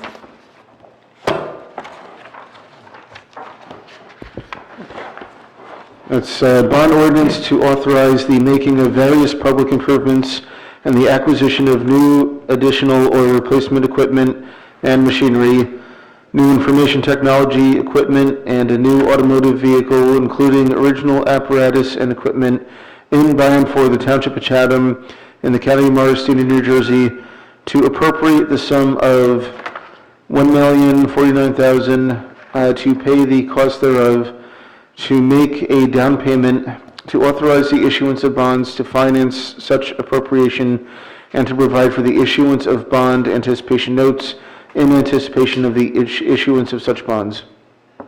Thank you. I'd just like to call out on this because it always Makes me happy to see improvements happening, that the DPW is looking at things like a mini excavator, a dump truck, plow, street sweepers to replace old and outdated equipment. The police are looking at a license plate reader, body cameras, which I believe some of that's going to be reimbursed by the state because that's a state requirement. That is correct. DPW are looking at roads and sidewalks. We're looking at field lights at Nash, and a lot of building repairs, a lot of roof repairs that are much needed. Does anybody have any comment on authorizing these capital improvements? Bond ordinance. Seeing none, can I have a motion to approve ordinance 2021-09? It's a motion to introduce. What? Motion to introduce, sorry. So moved. Is there a second? Okay, Celeste, Celeste. second. You guys are the dynamic duo. Can I have a roll call vote? Mrs. Felice? Yes. Mr. Hamilton? Yeah. Mrs. Fondaco? No. Deputy Mayor Ewald? Yes. And Mayor Ness. Yes. Motion passes, public hearing on April 8th. And just real quick, going back to the cannabis ordinance, Albert, correct me if I'm wrong, but that needs to go to the planning board for review, so we should probably have that be on the second April meeting. I can't hear you, Greg, for some reason suddenly. Albert, should we have that cannabis ordinance on the second April meeting so the planning board has time to review? Yes, this is a zoning ordinance which has to be referred to the planning board for a master plan and consistency review. So you have to schedule the public hearing, allowing enough time for the planning board to review it at their next regularly scheduled agenda. Okay, so I'll correct myself on that public hearing. That'll be on April the 22nd. Thank you very much. But the bond ordinance will be on the 8th. Thank you very much. And moving on to the WPC bond ordinance 2021-10.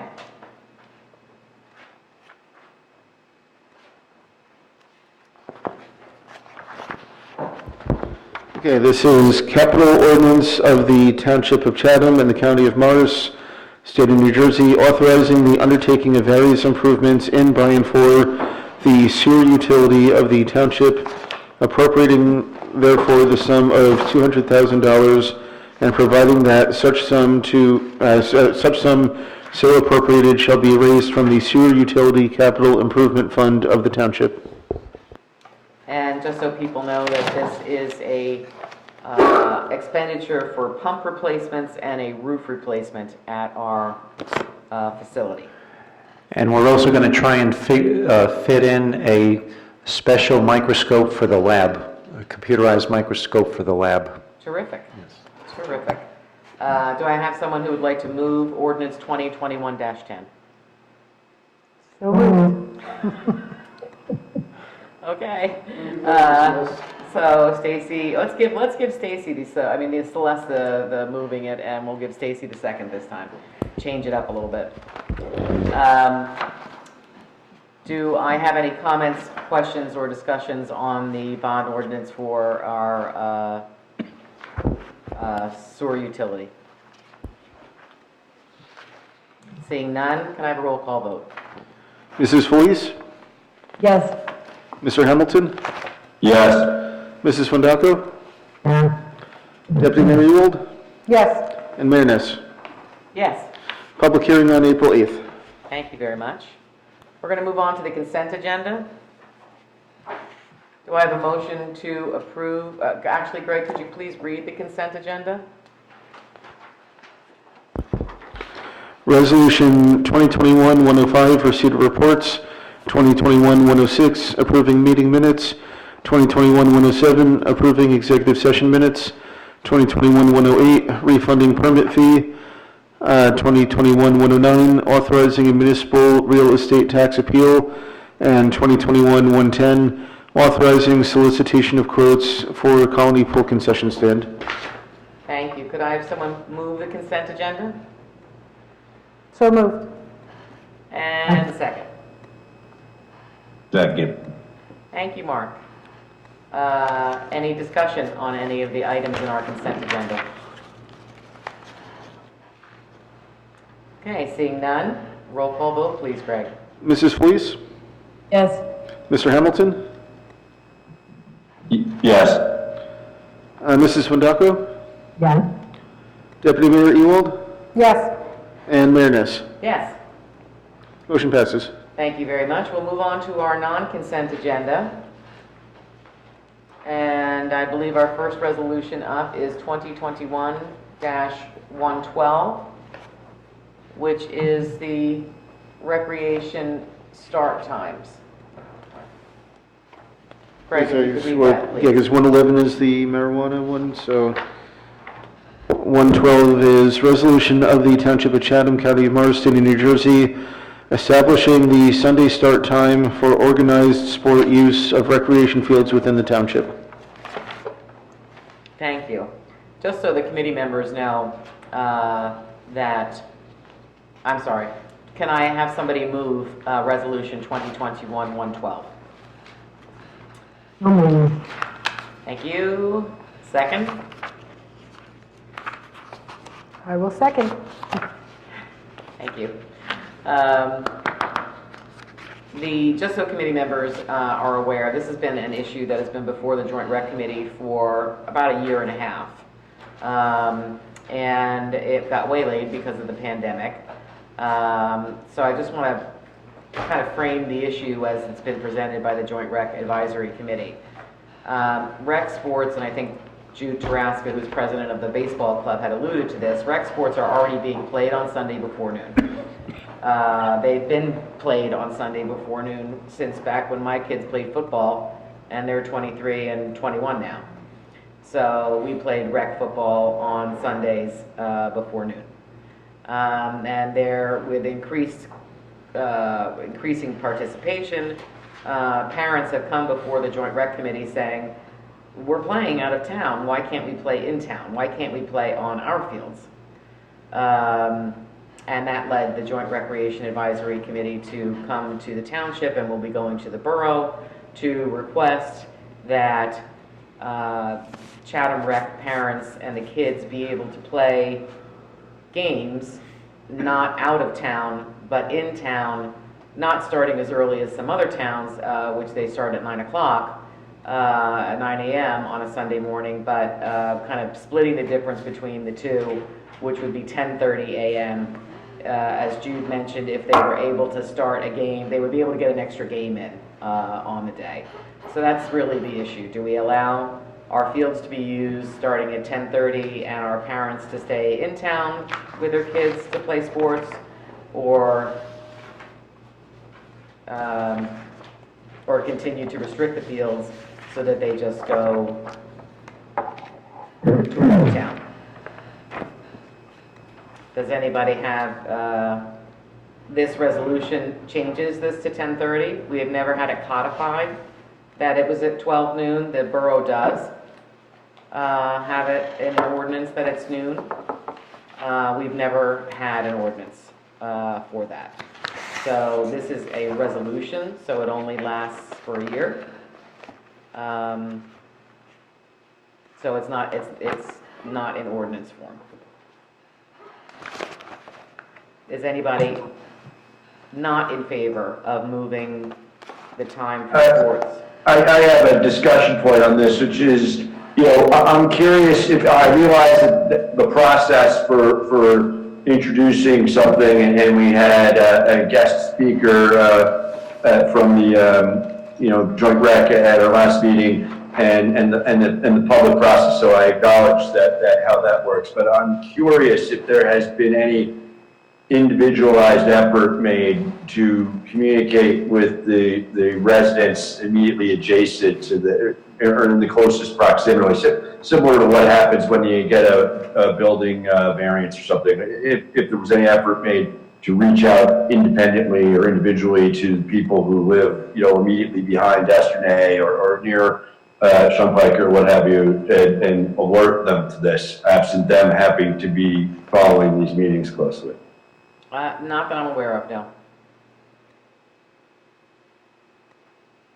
Okay, well, it would be, my preference that before we adopt this resolution, that we do something, that somebody does, so maybe we ask the organizations that are propounding or lobbying for lack of a better word, this resolution to do something in that regard to make sure people are aware and have an opportunity to come forward. I realize, I don't think anybody has come forward, but, and I also think that, I don't really see the argument about playing sports in town and out of town and all this stuff, where, the borough has an ordinance strictly prohibiting it before noon. And so again, the burden, it's not much of a burden, I guess, one extra game, but, but I don't see any reason why we should be earlier than the borough. But that's just my thoughts. Okay, so you're opposed. I think that I'm opposed, yeah. This will be before the borough as well, to change their ordinance. I don't know how they're going to, what they're going to do. Does anybody else have any comment or discussion? Albert, can we require an advisory committee to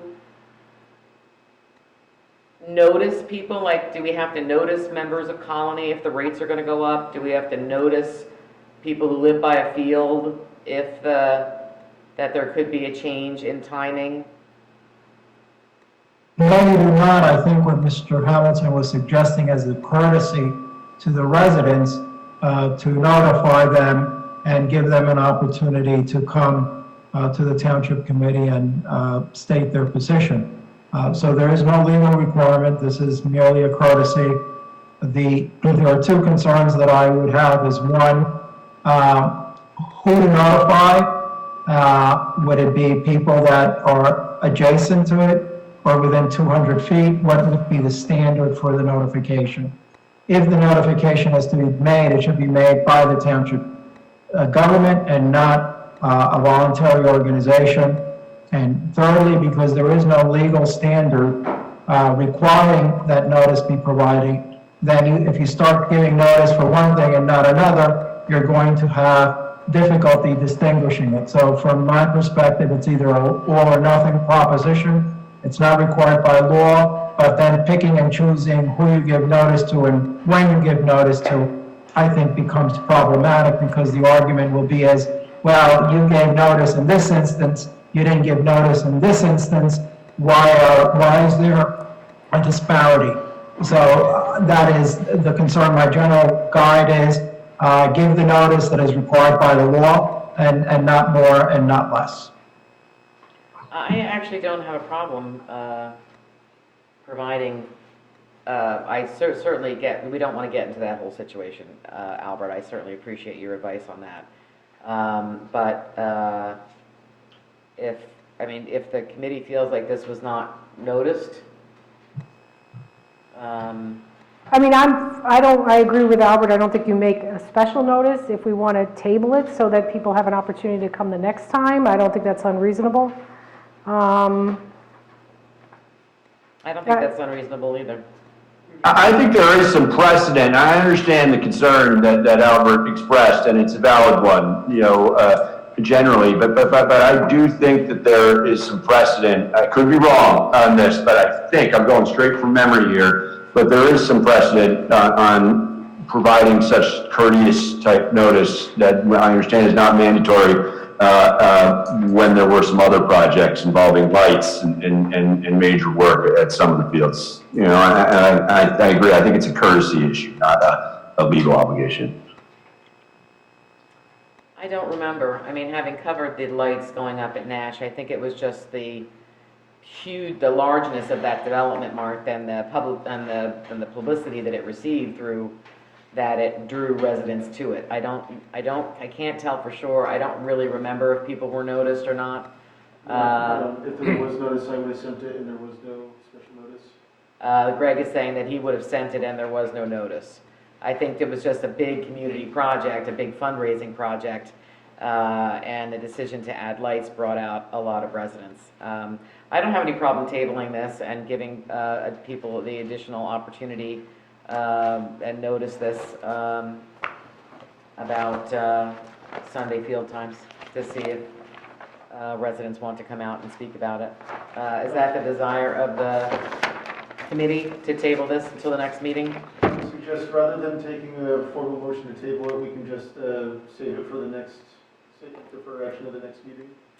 So do we have is it the will of the committee to defer it to the next meeting? Okay, whatever you want to do. I'm a yes on that. Yes? Do I have a yes from everybody? Do we need a roll call for that, Greg, to defer? Celeste, do you want to withdraw your motion? What do you want me to do? She didn't make a Well, motion. there was a motion to adopt the resolution. If Celeste withdraws her motion, then we can... No, I don't think there was. Was there? Yeah, that's how we start discussion. Yeah, there's a motion, it was seconded, and then we had I discussion. thought there was an additional motion for something else, sorry. So, all right, with Celeste, if you withdraw your motion, then we can defer. I did withdraw. Okay, then I'll go on the next agenda. Thank you. It's going to be a packed next agenda. I know that I... Well, if we have to keep deferring things, it will be. Now we are at, 2021-113. this is supporting 2021-113. Greg, would you like to read that? Supporting S. It's a resolution of the Township of Chatham, County of Morris, State of New Jersey, supporting S 3522, creating local part of the Public Employees Retirement System. Thank you, Bob. And would you like to speak to this? Certainly, Madam Mayor. This resolution is something that the state is now supporting, or some of our state elected officials. At one time, the state had 7 different pension systems, and the only 2 that were solvent were the ones that were for local PFRS and local PERS. Local PFRS, which is for police, has been allowed by the state to be withdrawn, and so police officers are now in a separate pension system. It's a similar concept for local government employees. The local governments have been making their pension payments for the past decades, as well as employees of local governments like the township clerk and myself. This would allow that pension system to just be for local government employees. It would not be a vehicle for the state to subsidize state employees. And this is a way to help protect property taxes and ensure the solvency of the pension system. So I ask that the Township Committee support it. It's something that the GFOA and the NJMMA have been advocating for almost a decade now. And how will this affect our pension payments if it goes to a system like this rather than the state pension system? Well, there would be a separate board. The pension payments would still be made. It would be made into some kind of an investment vehicle. It would have a fund administrator. It would have to conform to government accounting standards. There's a whole procedure that's set up. It took the PFRS about 3 years to become separated from the state pension plan, and they became separated, I believe it was last July 1st. And this is a process that would then entail all employees who are currently covered by this pension system across the state, or is it opt-in, or? No, this would be for all local government employees across the state. So they would be able to go into a separate pension plan. That's right now it's funded at the pension plan for local government is funded at 65.4%, and the state pension plan for state employees is funded at basically 31%. So there's a big discrepancy. And this is the first step. If the bill passes, there are other things to do, but this is something that's prudent, and it's something that's in the best interest of local government as well as the employees that are in the pension system. Okay, thank you. Do I have someone who will move Resolution 2021-113? So moved. And a second. Second. Thank you. Is there any discussion? Yeah, Bob, you mentioned some organizations, and the audio is a little muffled, and you ran through it pretty quickly with some acronyms I heard. Could you just build that out a little bit? Tell me. Certainly, it's some of the organizations that have been advocating for this are the GFOA, which is the Government Finance Officers Association, as well as the NJMMA, which is the New Jersey Municipal Management Association. And both organizations have been involved in efforts to help ensure the solvency of all of the pension systems in the state of New Jersey. And so both of these organizations are in favor of this. The Township Committee did receive a memo with this as one of the items that was for discussion in 2021, and that this actually came up quicker than I anticipated. But if you look at the I believe it was the March 5th memo, there's a paragraph or two about the pension system in there. So, does that answer the question? Yeah, I think so. Thank you. Is there any other further discussion on the request being made to support this effort to move the pension program, support this effort? Seeing none, I'll ask for a roll call vote. Mrs. Felice? Yes. Mr. Hamilton? Yes. Mrs. Wondako? Yeah. Deputy Mayor Ewald? Yes. And Mayor Ness. Yes. Motion passes. Thank you very much. Just to circle back before we move into our discussion items, I think probably the most efficient use of our time with the colony pool ordinance, if I could ask people to submit to Bob maybe what they'd like to see as the rate structure, so we don't have to go through it. And maybe that could be taken back to the advisory committee. I don't think that's appropriate. Like, if you want to present it, if you want to change and overrule what they want to do, I think that's on you. You're welcome to do that, but I don't think that would be appropriate. Ashley, could you just send the rate, the break-even assumptions? I would like to see that. I didn't see that in the package of materials that you sent over. It was a spreadsheet that they created. I didn't get it. It was what they created. I can ask them for it, but I don't have that. Yeah, I would just be interested in knowing what the headcount assumptions are, or the enrollment assumptions are, in determining the break-even. So if we can get that. That's all in the spreadsheet, just not their calculations, their spreadsheet that they created. That's just not, because that's an Excel document. Okay. If you could send that to the committee members, that'd be great. I'll ask, it's not mine, so that would have to be a personal decision. That's not mine. Mm-hmm.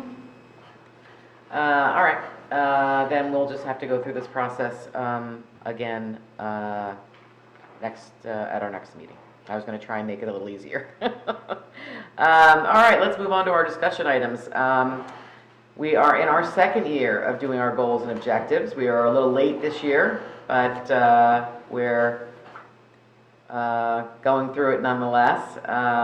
And this was the first year that we included this goals and objectives process with our departments. And I think next year we'll move to a more formal process where they'll actually submit goals and objectives as a specific part of the presentation. They'll be a part of the presentation. So it's kind of been a bit of a gradual process. We did this last year before the pandemic hit, and we actually did this as a work meeting.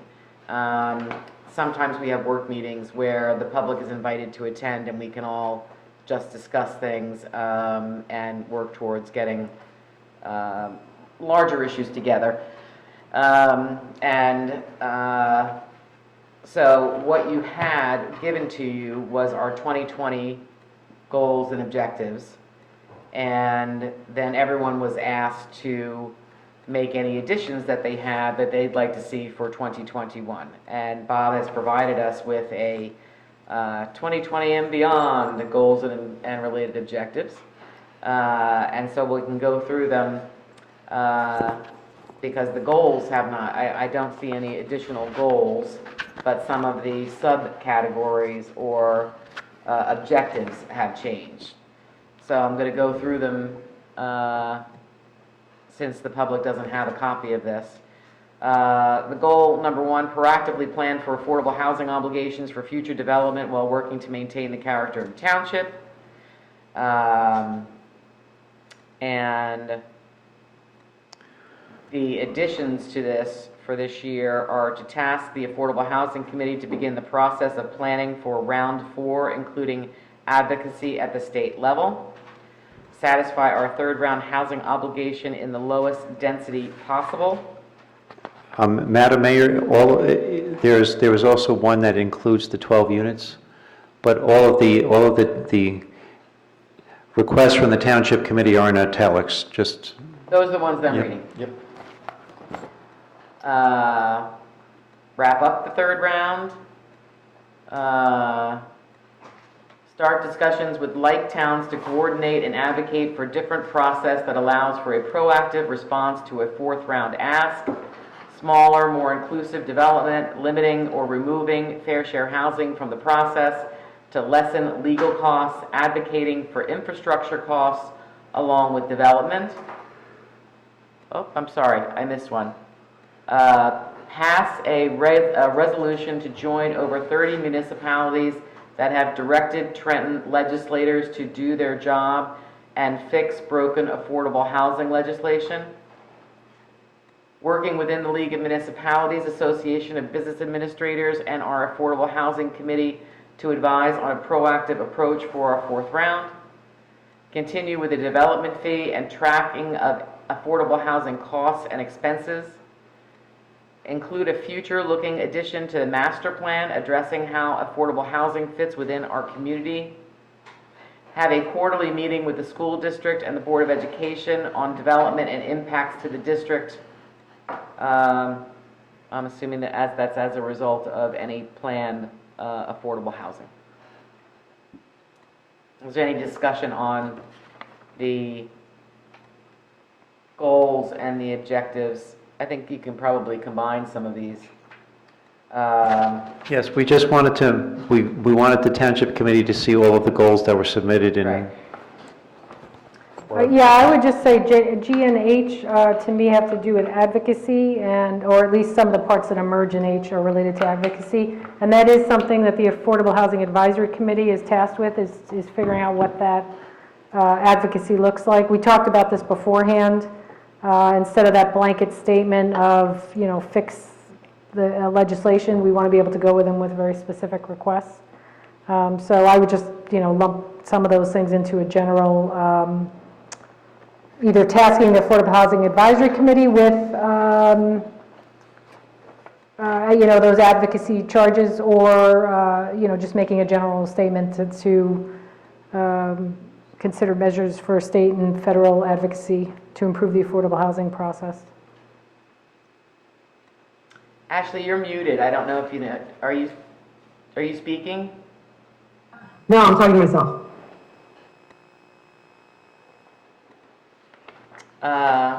Anybody else have any comments on goal number 1? All right, we'll move on to goal number 2.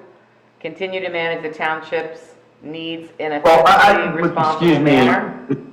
Excuse me, I do have a comment. I have a comment on the process here, just like what exactly we're doing. Like, so you read a goal and you said, does anybody have any comments on that? But is this something that is going to be like adopted or some sort of formal public policy statement on behalf of the township government, or what is it? Is it just sort of like a non-binding sort of, we're making a public pronouncement here of some goals that are favored by the committee. Like, I'm just not sure what we're listening to. If when you said, does anybody have any comments on goal number 1, is that some sort of tacit, like, agreement with all of those goals? And, and I'm just not sure exactly what this process is. Were you able to read the document that came attached with this back in January? Or Bob, did you recirculate that? I was, yeah. Yeah. So that's basically what it is. It's in setting the goals and objectives, this will influence our capital planning, our budget,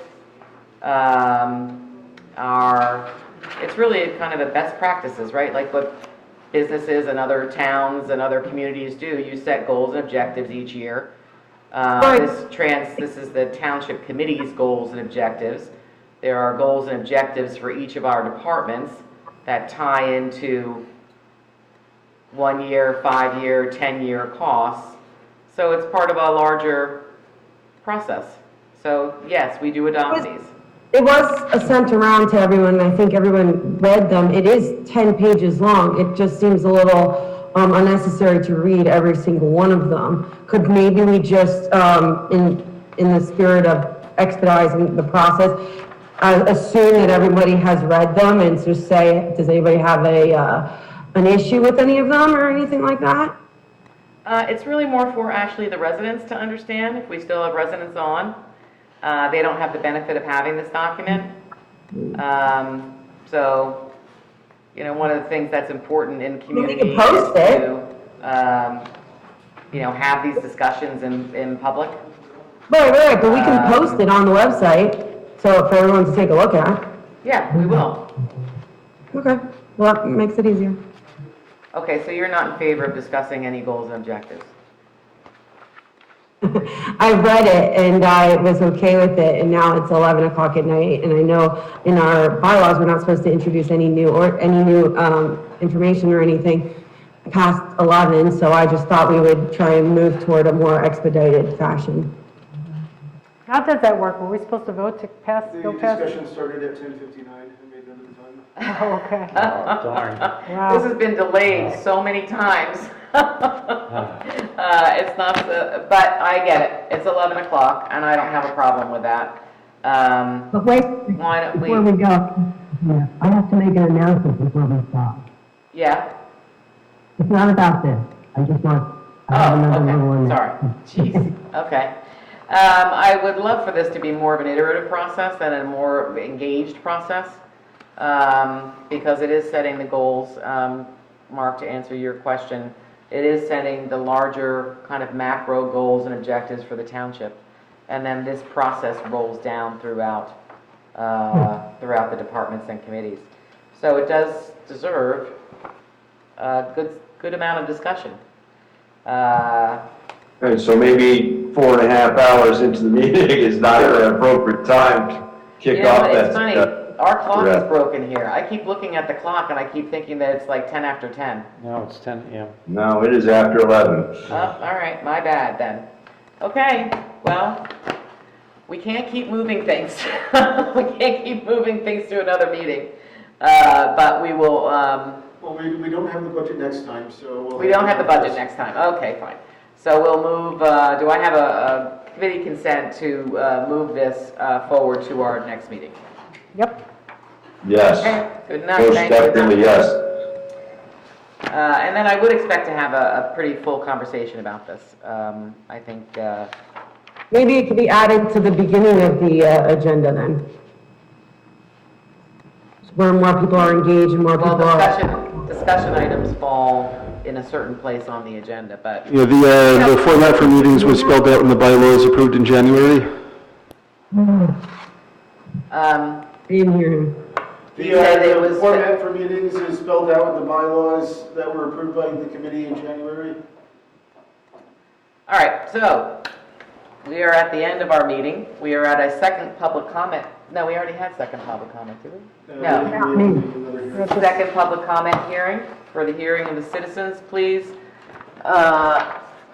You'll be limited to 5 minutes. When you raise your hand and are recognized or you call in, Please say your name, spell your last name, and give the name of your street.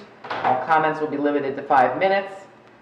Wait a minute, before we go into public comment, Celeste, do you have a comment?